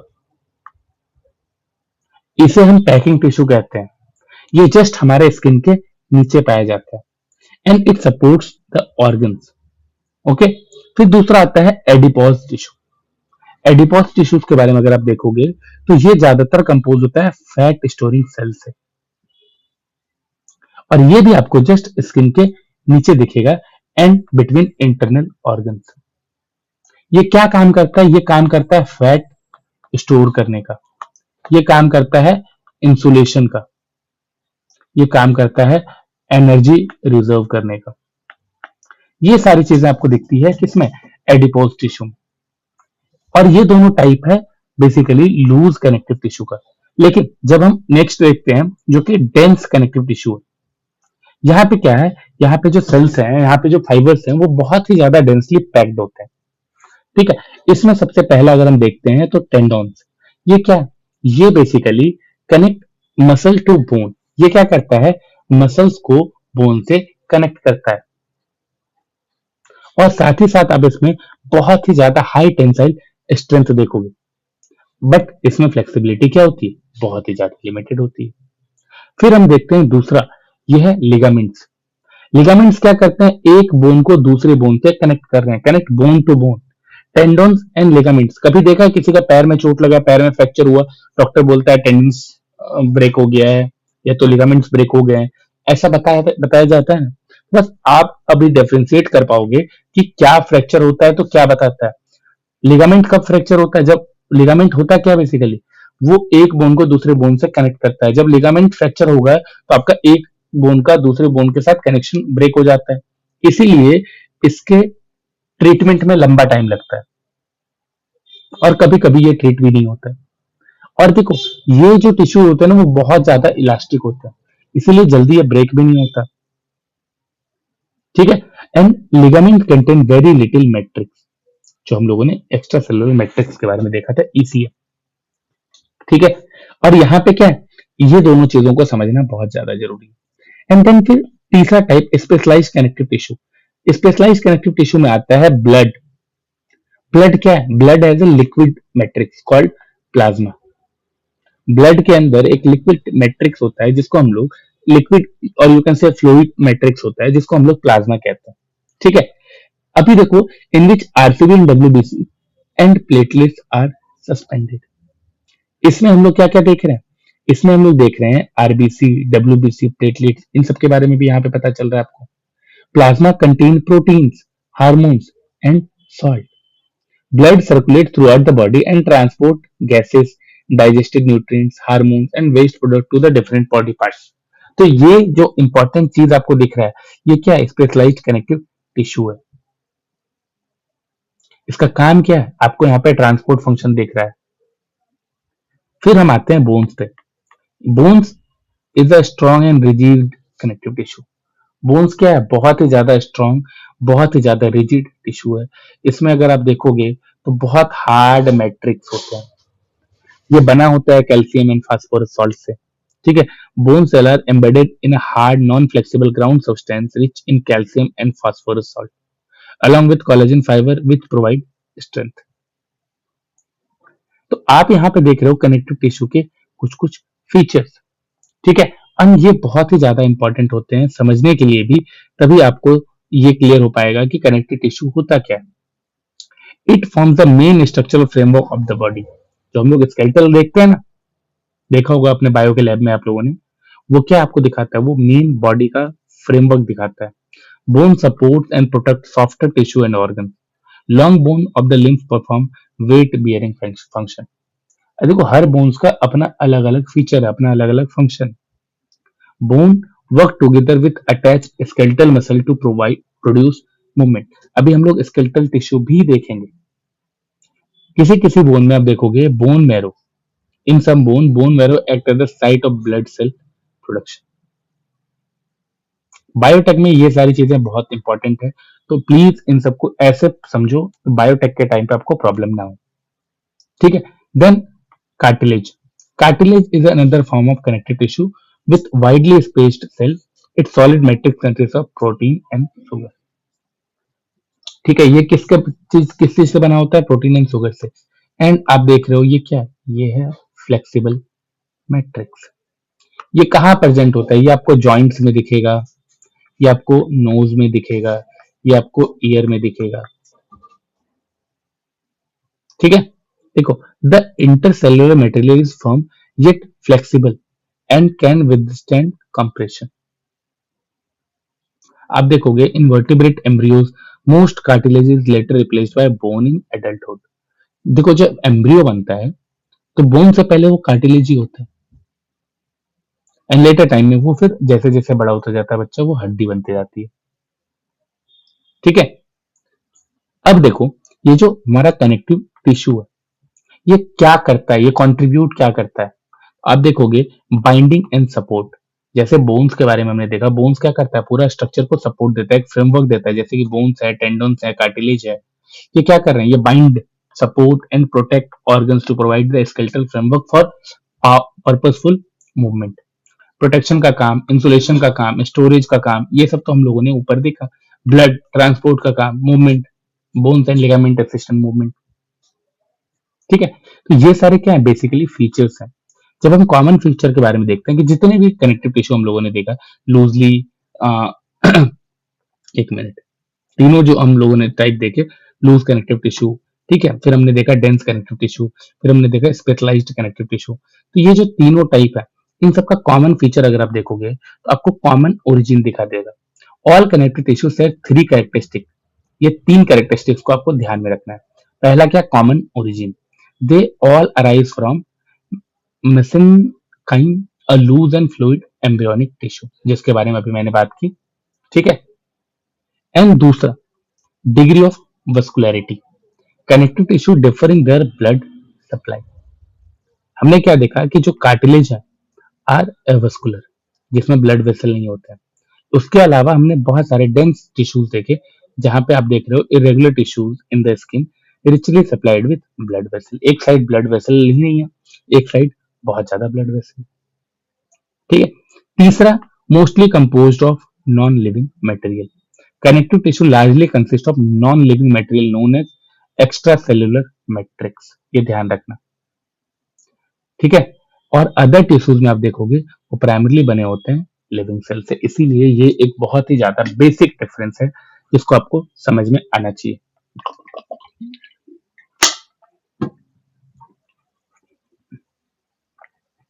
अब आते हैं हम लोग तीसरे टाइप पे जो कि है मसल टिश्यू.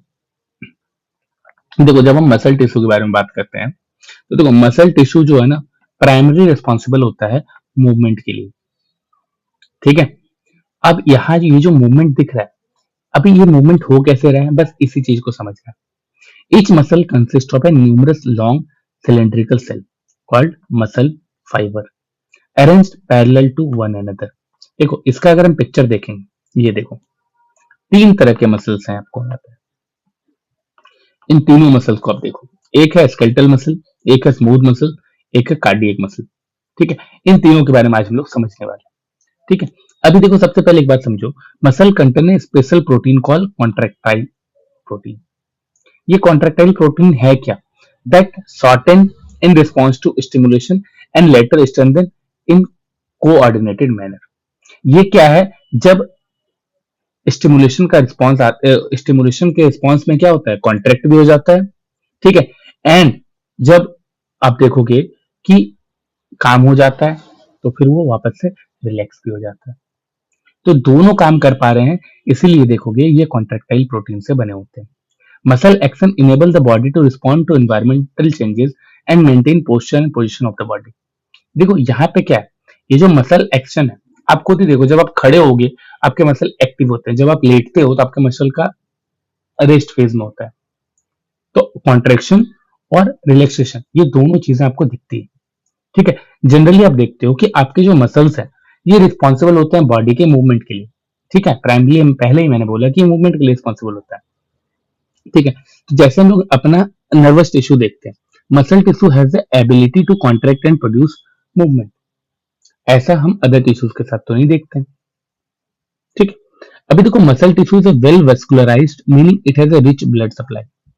क्यों ब्लड सप्लाई ज्यादा चाहिए, क्या रीजन, अभी हमें समझ आएगा जब हम टाइप्स ऑफ मसल टिश्यू पढ़ेंगे। सबसे पहले स्केलेटल मसल, पिक्चर देख लो तभी आपको समझ आएगा। देखो ये पैरेलली है सब कुछ, जो यहाँ पे सेल है एक दूसरे के पैरेलली ही अरेंज्ड है। एक सेल ये हो गया, दूसरा सेल आपको यहाँ पे ऐसा दिख रहा है। ठीक है, तीसरा सेल आपको यहाँ पे ऐसा दिख रहा है, चौथा सेल आपको यहाँ पे ऐसा दिख रहा है। इस तरह से हर एक सेल पैरेलली स्ट्रक्चर्ड वे में यहाँ पे दिखता है। सबसे पहला होता है स्केलेटल मसल। ये देखो स्केलेटल मसल क्यों कहते हैं इसे, इसी को हम वॉलेंटरी मसल भी कहते हैं। These muscle operate under conscious control. देखो यहाँ पे मसल्स ऑफ द लिम्स, ठीक है, एग्जाम्पल के लिए आपको यहाँ पे बताया हुआ है, ये क्या है, कॉन्शियस कंट्रोल के अंडर ऑपरेट करता है। जो स्केलेटल मसल्स होते हैं, इसका अगर आप देखोगे, इससे हम स्केलेटल मसल इसलिए कहते हैं क्योंकि ये ज्यादातर जो हमारे बोन्स है ना उसके साथ अटैच्ड होते हैं एंड बॉडी के मूवमेंट में हेल्प करते हैं। ठीक है, और इसीलिए इस तरह के मसल्स अगर देखो, आपका जो बाइसेप्स है, ठीक है, आपका जो लेग है, आपकी जो थाई है, उन सब में जो आपके बोन्स हैं उसके साथ अटैच्ड होते हैं। ठीक है, अभी देखो अगर हम उन सारे सेल को माइक्रोस्कोप के अंदर देखते हैं, these muscles show alternating light and dark bands. ठीक है, when stained properly hence they are known as striated muscles. इसी रीजन से हम इसका नाम देख रहे हैं कि स्ट्रेटेड मसल्स भी हैं। ठीक है, अभी देखो जब हम यहाँ पे देखते हैं, एक तो ये टाइप है, ठीक है, जहां पे हम देख रहे हैं कि long cylindrical unbranched and multi nucleate जो हमारे सेल्स है, इस तरह के सेल से ये टिश्यू बना हुआ है। फिर जब हम दूसरा आते हैं स्मूथ मसल्स, ये हमारा क्या था, ये हमारा स्केलेटल मसल था। अभी देखो ये हमारा स्मूथ मसल है। जब हम स्मूथ मसल के बारे में देखते हैं, smooth muscle fibre are spindle से टेपरिंग एट बोथ एंड। ठीक है, यहाँ पे हम क्या देख रहे हैं, ये जो मूवमेंट है यहाँ पे, ये इनवॉलेंटरी मूवमेंट होता है। यहाँ पे क्या है कि आप जैसे सोचते हो मसल्स वैसे ही मूव करता है, बट यहाँ पे वैसा नहीं होता है, इसीलिए हम उसको इनवॉलेंटरी कहते हैं। ठीक है, देखो यहाँ पे लिखा हुआ है ना, smooth muscle are involuntary, meaning their action are not under conscious control, we can not make them contract simply by thinking about it, unlikely skeletal muscle. ये दोनों डिफरेंस आपको बताता है। And this type of muscle tissue is present in the wall of internal organs such as blood vessel, the stomach and the intestine. ठीक है, तो आप देखते हो कि एग्जाम्पल भी आपको दिख जा रहा है, कहाँ पे होते हैं ये भी पता चल जा रहा है। आप यहाँ पे देखोगे example of involuntary movement include movement of food along the alimentary canal. ये जो बात हो रही है इनवॉलेंट्री के बारे में, तो आप यहाँ पे क्या देखते हो, जब आप खाना खाते हो तो खाना जो है आपका, वो जो अंदर मूव कर रहा है, इसके लिए आप कुछ सोच रहे हो, नहीं करते हो ना, ये खुद ही मूव होता रहता है, इस पे क्या आपका कोई कंट्रोल है, नहीं है। ठीक है, तो ये था हमारा बेसिकली स्मूथ मसल। एंड फिर आता है कार्डियक मसल। देखो कार्डियक मसल के बारे में नाम से ही पता चल रहा है कि ये सिर्फ और सिर्फ आपके हार्ट में पाया जाता है। ठीक है, अब इसका आप एक बेसिक फीचर देखो, these muscle cell of the heart are cylindrical, branched and striated and uninucleate. आप यहाँ पे जो सेल से ये बना हुआ है, यहाँ पे न्यूक्लियस जो है सिंगल होता है, सिर्फ और सिर्फ एक न्यूक्लियस होता है। फीचर देख रहे हो, स्ट्रेटेड, ब्रांच्ड, ठीक है, सिलिंड्रिकल। आप देख रहे हो कि यहाँ पे specialised cell junction fuse the plasma membrane of the cardiac muscle cell, keeping them tightly connected. Communication junction at these fusion points allow the cell to function as a single unit. When one cell receive a signal to contract, neighboring cell also stimulated to contract. यहाँ पे एक cell को अगर signal मिल रहा है तो उसी को देखते हुए जो बाकी सेल्स है वो भी कॉन्ट्रैक्ट हो जाते हैं। तो ये आपको कहाँ से देखने को मिल रहा है? ये आपको स्पेशलाइज सेल का फीचर दिख रहा है यहाँ पे। इसी से हमें पता चलता है जो हमारा हर्ट मसल है exhibit rhythmic contraction and relaxation through out life. And the other thing, ये सिर्फ और सिर्फ हमें हर्ट में पाया जाता है। ठीक है। And the fourth one is the nervous tissue. Nervous tissue क्या है? अगर आप लोग देखोगे तो न्यूरॉन के बारे में अगर आप लोगों ने सब पढ़ा है, कभी समझा है इसके, ठीक है, तो आप देखोगे all cell can respond to stimuli. However, cells of nervous tissue are highly specialized for receiving stimuli and transmitting them rapidly from one part of the body to another. यहाँ पे क्या देख रहे हैं कि ये जो सेल है ये क्या कर रहा है कि ये कमांड करता है पूरा का पूरा बॉडी के हर एक पार्ट को। ठीक है। Nervous tissue plays the most significant role in controlling the body response to changing condition. And neuron, the basic unit of the nervous system, are excitable cell. ये जो हमारा नर्वस टिश्यू बना हुआ है ये किससे बना है? ये बना है न्यूरॉन सेल से। ठीक है। जो क्या करता है, काम कैसे करता है, ये तो हमारा जो बॉडी है, जो हम लोग रिस्पॉन्स के बारे में जानते हैं ना, जो हम लोग स्टिमुली के बारे में जानते हैं, इस चीज को डिटेक्ट करता है एंड फिर इसको ट्रांसमिट भी करता है through electrical impulse. Electrical impulse, ठीक है। ये चीज हम यहाँ पे देखते हैं, ये फंक्शन है detecting stimuli, transmitting electrical impulse throughout the body, often in response to stimuli. अभी देखो the brain, the spinal cord, nerves all composed of the nervous tissue. ठीक है। तो ये चीज आप बहुत ध्यान से समझना। Nervous tissue consist of two type of cell, पहला neurons and second glial cells. अभी देखो सबसे पहला चीज न्यूरॉन्स के बारे में हमें पता है। Neurons consist of cell body containing cytoplasm and a nucleus from which long thin projection extended. ये पिक्चर देखो, ठीक है, ये हमारा न्यूरॉन्स है। ठीक है। अभी हम यहाँ पे क्या देख रहे हैं कि हर एक न्यूरॉन जो है, typically each neuron has one long extension called axon and several short branch extension called dendrites. ये देखो, ये जो आपको छोटे छोटे दिख रहे हैं ये डेंड्राइट्स हैं एंड ये जो आपको वन लॉन्ग दिख रहा है इसको हम लोग एक्सॉन कहते हैं। ठीक है। अभी देख रहे हैं ये तो था हमारा बेसिकली जब हम सिर्फ और सिर्फ न्यूरॉन के बारे में समझते हैं। ठीक है। लेकिन जब हम यहाँ पे देखते हैं कि ये जो हमारा डेंड्राइट्स है ये क्या काम करता है, जो हमारा एक्सॉन है ये क्या काम करता है, ये क्या करता है, ये सिग्नल को कलेक्ट करता है अदर सेल से। ठीक है। तो ये सिर्फ रिसीव और लिसन का काम कर रहा है। लेकिन एक्सॉन जो है ये क्या करता है, ये ट्रांसमिशन केबल है, ये मैसेज को कैरी करता है और दूसरी तरफ ट्रांसफर करता है। ठीक है। तो यहाँ पे क्या देख रहे हैं कि न्यूरॉन्स जो हमारा वो पूरे बॉडी में डिस्ट्रीब्यूटेड होता है। ठीक है। When a neuron is properly stimulated and electrical disturbance is generated that rapidly travel along its plasma membrane. When its impulse reach the end output region of the neuron, it trigger events that may stimulate or inhibit neighboring neuron or other cells. बहुत easy language में लिखा हुआ है, आप इसको पढ़ के समझ सकते हो। ठीक है। फिर आता है दूसरा ग्लायल सेल। ग्लायल सेल क्या होता है? ये भी एक तरह का नर्वस सिस्टम सेल है जो क्या करता है, सपोर्ट प्रोवाइड करता है, इंसुलेशन देता है एंड प्रोटेक्शन देता है किसको, हमारे ब्लड वेसल्स। ठीक है। अभी देखो यहाँ पे हम देखते हैं ये जो ग्लायल है इसका काम क्या है, सपोर्ट देना, इंसुलिन देना, प्रोटेक्शन देना।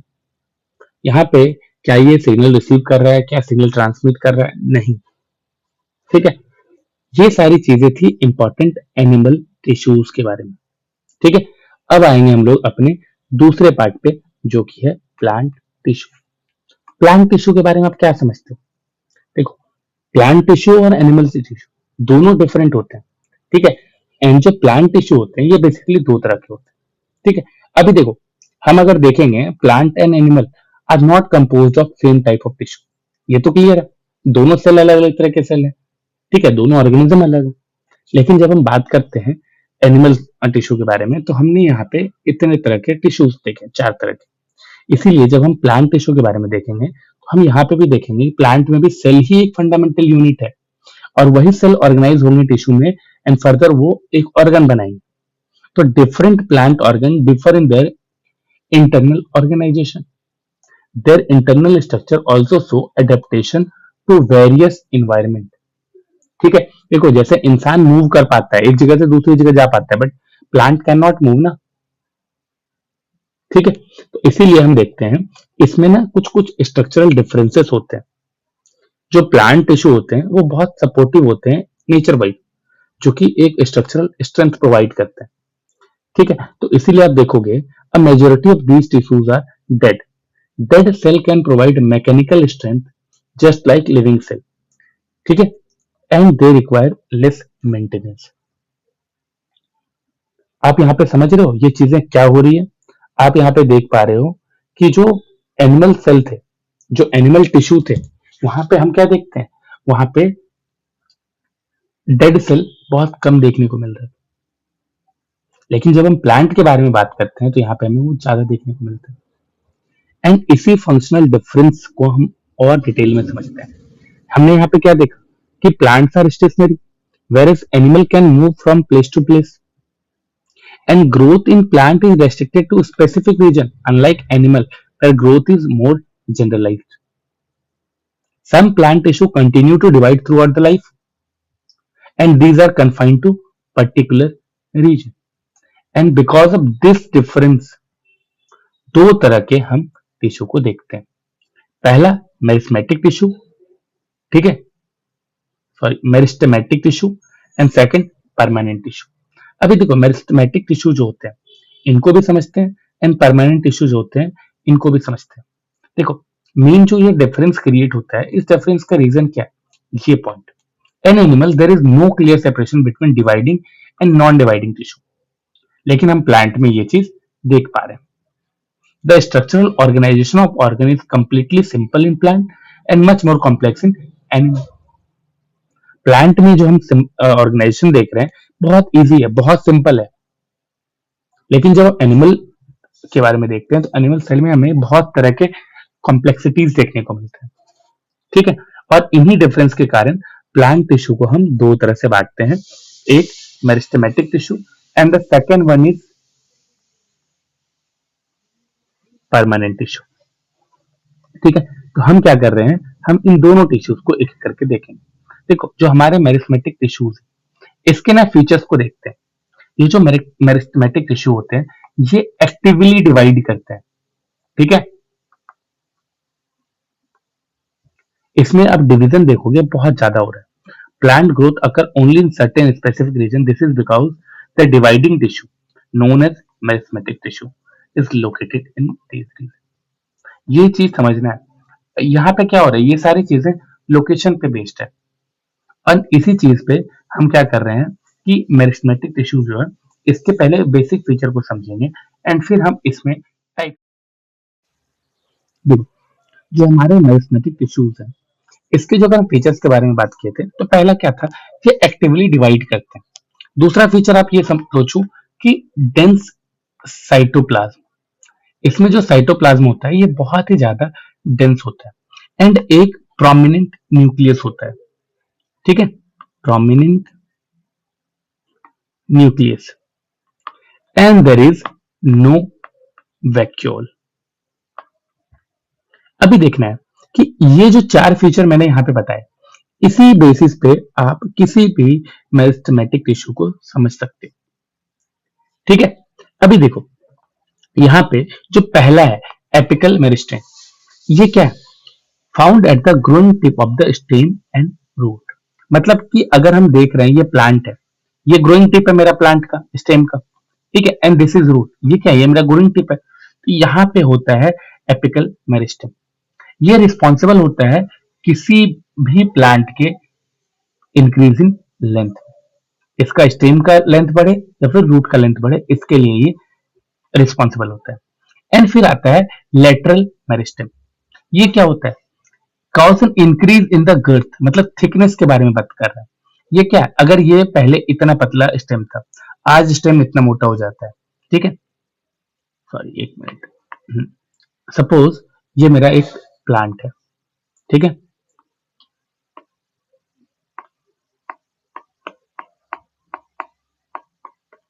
ये हमारा प्लांट, ये इसका एक स्टेम जा रहा है, ये स्टेम आज पतला था, 5 साल बाद ये स्टेम मोटा हो जाएगा।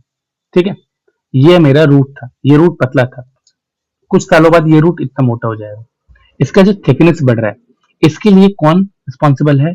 तो लेटरल मेरिस्टम, इसको हम लोग कैम्बियम भी कहते हैं। फिर आता है इंटरकैलरी मेरिस्टम, ये जो है, ये क्या चीज करता है? ये बेसिकली लीव्स के बारे में बता रहा है। ठीक है, located at the base of leaves और इंटरनोड्स, किसी भी साइड। ठीक है, अभी देखो ये क्या है, since these cell are highly active they possess dense cytoplasm. आप देखो ये लीव्स के बारे में बात कर रहा है, पत्तों के बारे में बात कर रहा है। ठीक है, इन पत्ते अगर आप देखोगे, इस पे क्या होता है, बहुत ही ज्यादा डेंस साइटोप्लाज्म दिखता है। ठीक है, साथ ही साथ आपको यहाँ पे थिन सेल्यूलोज सेल वॉल दिखते हैं, प्रोमिनेंट न्यूक्लियस दिखता है, एंड वैक्यूल्स नहीं दिखता है। ये कहां पे दिख रहा है? ये आपको जब हम इंटरकैलरी मेरिस्टम के बारे में बात कर रहे हैं तब देखते हैं। और ये मिलता कहां पे? मिलता है हमें बेस ऑफ द लीव्स पे, लीव का जो बेस होता है वहां पे। क्लियर है? अभी देखो, the new cell formed by meristem initially resemble to the meristem itself. As they grow and mature, their characteristics gradually change and they become differentiated into other type of tissue. अलग अलग tissue पहले से नहीं होते, ये tissue बाद में develop होते हैं एंड फिर वो अलग फीचर में डिफरेंशिएट हो जाते हैं। Then permanent tissue, permanent tissue क्या है? परमानेंट टिश्यू में आप देखोगे वैसे सेल होते हैं जो कि लूज कर देते हैं अपनी ability to divide. Once cells are formed by meristematic tissue, they assume a specific role and lose their capacity to divide. Consequently, they form permanent tissue. जब वो डिवाइड करने की कैपेसिटी को लूज कर देते हैं, फिर वो परमानेंट टिश्यू बन जाता है। उसके बाद वो चेंज नहीं हो पाएंगे ना किसी और में। ठीक है, अब इसी में अगर आप टाइप देखोगे तो इसमें भी दो टाइप है, एक simple permanent tissue and the second is complex permanent tissue. ठीक है, देखो सिंपल परमानेंट टिश्यू जो होते हैं ना, वो composed of only one type of cell, वो सिर्फ और सिर्फ एक तरह के सेल से बने होते हैं। ठीक है, एंड जब हम देखते हैं कि a few layer of such cell form the basic packing tissue, उसी सेल का कुछ लेयर एक साथ मिलकर एक बेसिक पैकिंग टिश्यू बना देते हैं। लेकिन जब हम कॉम्प्लेक्स परमानेंट टिश्यू के बारे में बात करते हैं, ये more than one type of cell से बने होते हैं। एग्जाम्पल अगर इसमें देखना है, एग्जाम्पल आप जाइलम फॉइलम का देख सकते हो, जो कि बचपन में आपने पढ़ा था। ठीक है, ये सारी चीजें बहुत इंपॉर्टेंट हो जाती है। अभी देखो ये जो जाइलम एंड फॉइलम है, ये क्या है? ये एग्जाम्पल है कॉम्प्लेक्स परमानेंट टिश्यू का। एंड ये दोनों क्या है? एक कंडक्टिंग टिश्यू है, मिलकर बनाते हैं वस्कुलर बंडल। अभी देखो ये वस्कुलर जब आ जाता है ना, तो इसी से हम समझ जाते हैं कि connective tissue are a distinct feature of complex plant enabling their survival in terrestrial environment. अभी देखो जब जाइलम हम लोग जो बचपन में पढ़े थे, बस उसी को यहाँ पे एक बार वापस से रिवाइज कर। जाइलम किससे बना होता है? टेचिड से, वेसल से। ठीक है, जाइलम पैरेन्काइमा से, जाइलम फाइबर से। अभी देखो इसमें जो ये चार चीजें यहाँ पे दी गई है, इन चार चीजों में tracheids and vessel are tubular structure. इसका जो स्ट्रक्चर होता है वो ट्यूबुलर होता है, जो कि अलाउ करता है transport of water and mineral vertically. यही चीज पढ़े थे ना हम लोग बचपन में। एंड उसके बाद जो जाइलम पैरेन्काइमा है, ये क्या करता है? ये फूड को स्टोर करता है, साथ ही साथ हेल्प करता है लेटरल कंडक्शन ऑफ वाटर। ठीक है, देन हम जब जाइलम फाइबर के बारे में बात करते हैं, तो ये बेसिकली सिर्फ और सिर्फ सपोर्ट प्रोवाइड करता है। ये तो जाइलम का था। जब हम फोइलम का देखेंगे, फ्लोएम का देखेंगे, सॉरी फोइलम बोल रहा हूँ। Phloem consist of 4 type of element. यहाँ पे 4 तरह के एलिमेंट दिखते हैं। पहला हमने जाइलम में क्या देखा? जाइलम में हमने देखा ये बेसिकली वाटर एंड मिनरल, इसके ट्रांसपोर्ट में हेल्प कर रहा है। जो अपना फ्लोएम है, इसमें क्या देखते हैं, इसमें 4 तरह के कंपोनेंट है। कौन कौन से हैं? एक है सीव ट्यूब्स, ठीक है, एक है हमारा कंपेनियन सेल, फिर है फोलम फाइबर, फिर है फ्लोएम पैरेन्काइमा। अभी इन सब चीजों को देखेंगे। जो मेरा पहला सीव ट्यूब्स है, ये क्या है? Tubular cell with perforated walls. इसमें परफोरेटेड वॉल्स आपको दिख रहे हैं। अभी देखना यहाँ पे, इसका काम क्या है? जाइलम का काम हमने देखा, फोलम का काम क्या? फोलम का काम बेसिकली फूड का ट्रांसपोर्ट है। इसका काम क्या है? फूड का transport in both direction, upward और डाउनवर्ड, दोनों डायरेक्शन में फूड का ट्रांसपोर्ट करता है ये, ठीक है। Phloem differ from xylem because substance can move in both upward and downward direction through it. Phloem carried food made in the leaves to other part of the plant. Except for phloem fiber, the remaining phloem element are living cell. कितना basic, कितना simple है, कहीं पे भी confuse होने की चीज नहीं है यहाँ पे। अब हम देखते हैं blood type and related issue. देखो, सबसे पहले समझो कि ब्लड बनता कैसे। देखो, हमें भी पता है कि blood is made up of red blood cell, इसके साथ और भी सेल्स होते हैं, ठीक है, ऐसा नहीं है कि सिर्फ और सिर्फ इसी से बनते हैं। Blood is made up of red blood cell suspended in a liquid medium called plasma. इतना पता है हमें, ठीक है। एंड साथ ही साथ हमें ये भी पता है कि RBC have specific marker on their surface that interact with component of plasma, and the interaction and compatibility between RBC and plasma determine the uniqueness of each blood type. दो चीज इंपॉर्टेंट है, प्लाज्मा एंड आरबीसी, ठीक है। अभी देखो, ये जो surface marker है, आरबीसी क्या करता है? Have specific surface marker on the surface.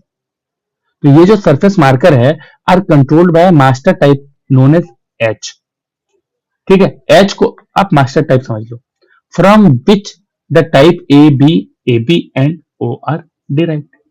ये 4 बेसिक टाइप यहां पर से निकल जाते हैं। मास्टर टाइप क्या है? एच।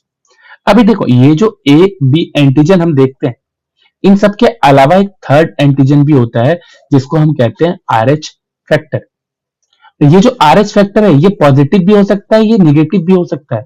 ऐसा जरूरी नहीं है कि सिर्फ और सिर्फ वो पॉजिटिव ही होगा। अभी देखो, ये बहुत इंपॉर्टेंट हो जाता है, पॉजिटिव और नेगेटिव।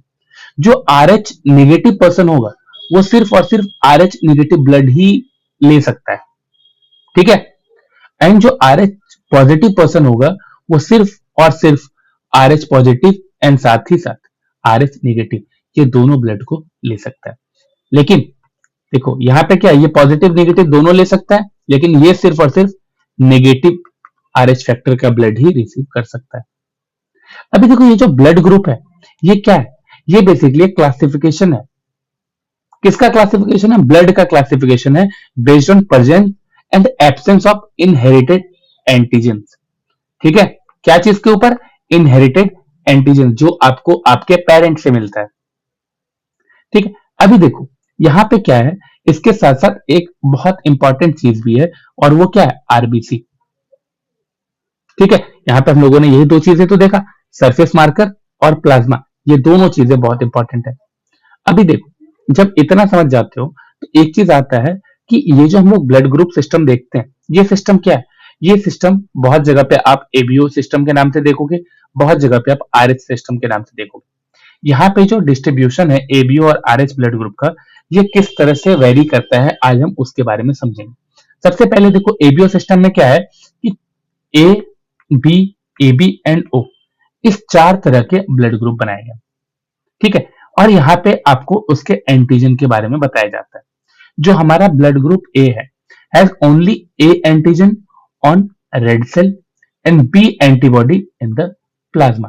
देखो, दो चीज, A antigen on red cell and B antibody in the plasma.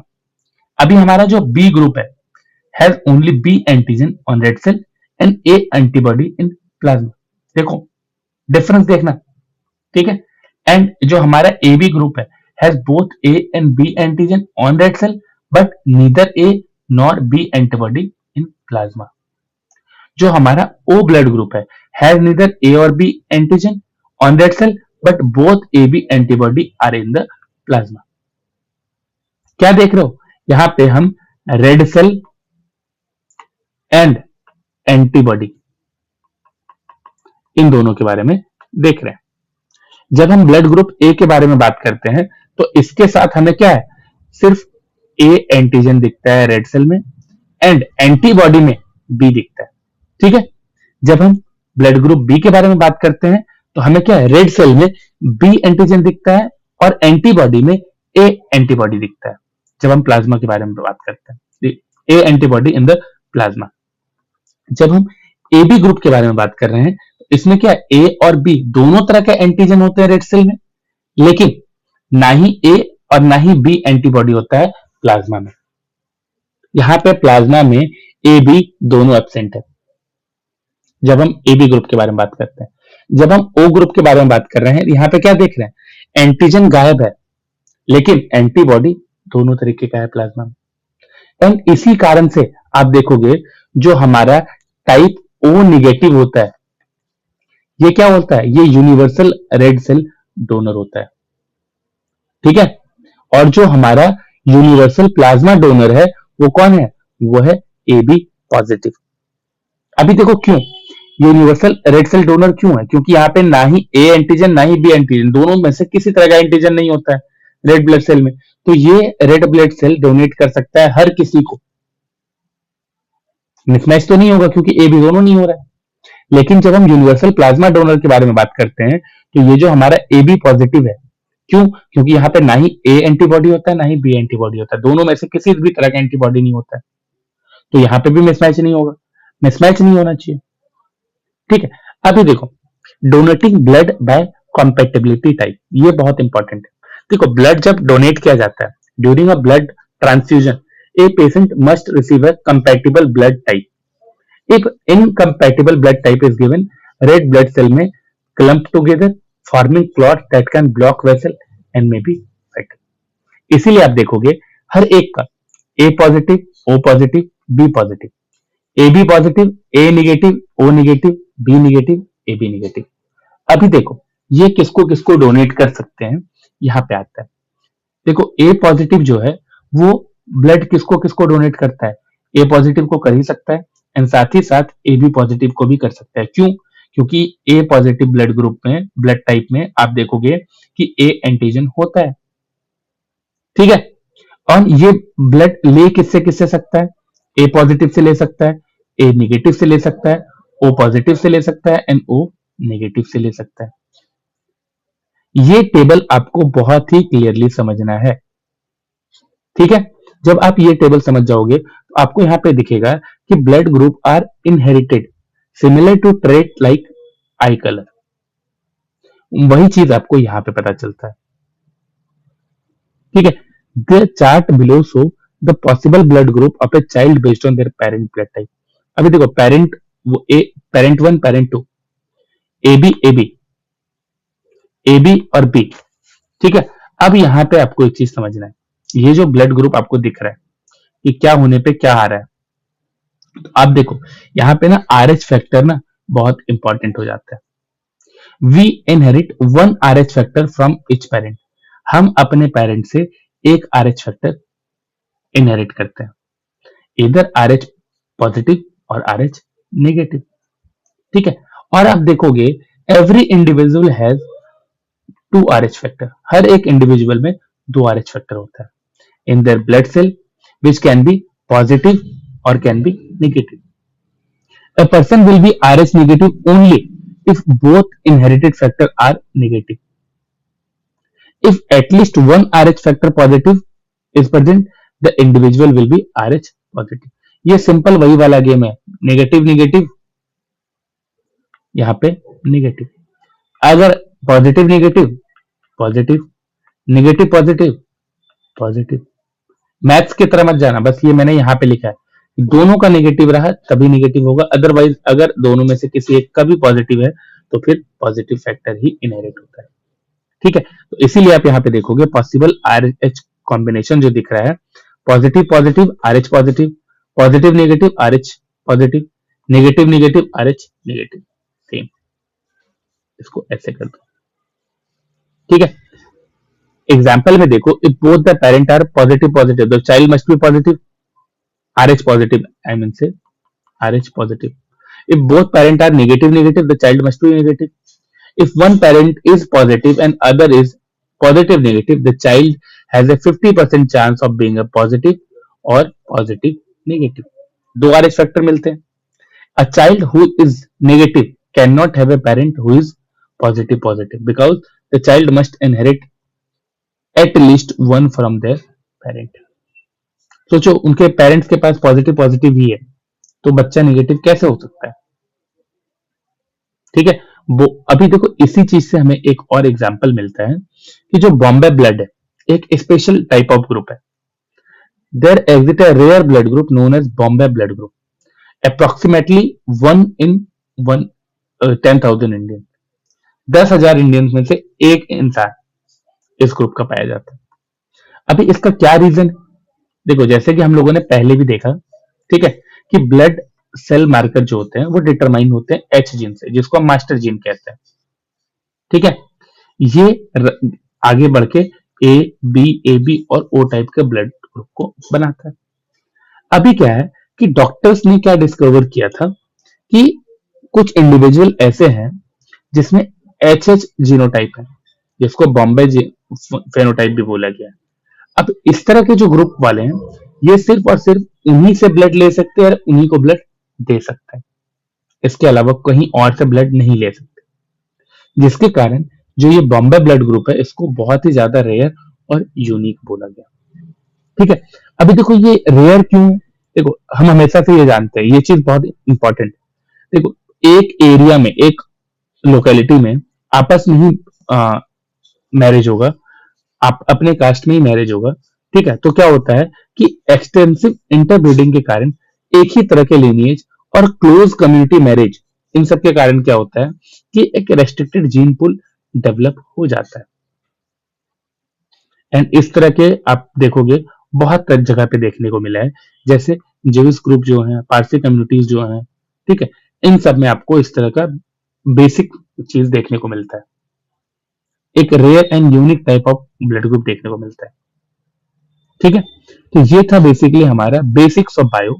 And I think मैंने बहुत कोशिश की है मेरा साइंस बैकग्राउंड नहीं होते हुए भी कि मैं आपको इन सारे टॉपिक्स का एक बेसिक अंडरस्टैंडिंग दे पाऊं. और अगर आपको ये बेसिक अंडरस्टैंडिंग मिल गई तो प्लीज चैनल को लाइक करें, शेयर करें और सब्सक्राइब करें. और अगर कोई डाउट है तो प्लीज आप कमेंट सेक्शन में लिखो. आपके डाउट को इंस्टेंटली क्लियर किया जाएगा. और अगर आप कनेक्ट करना चाहते हो तो this is my Telegram ID. ठीक है. जिससे कि आप मुझसे कनेक्ट कर सकते हो एंड अपने डाउट्स पूछ सकते हो. Thank you.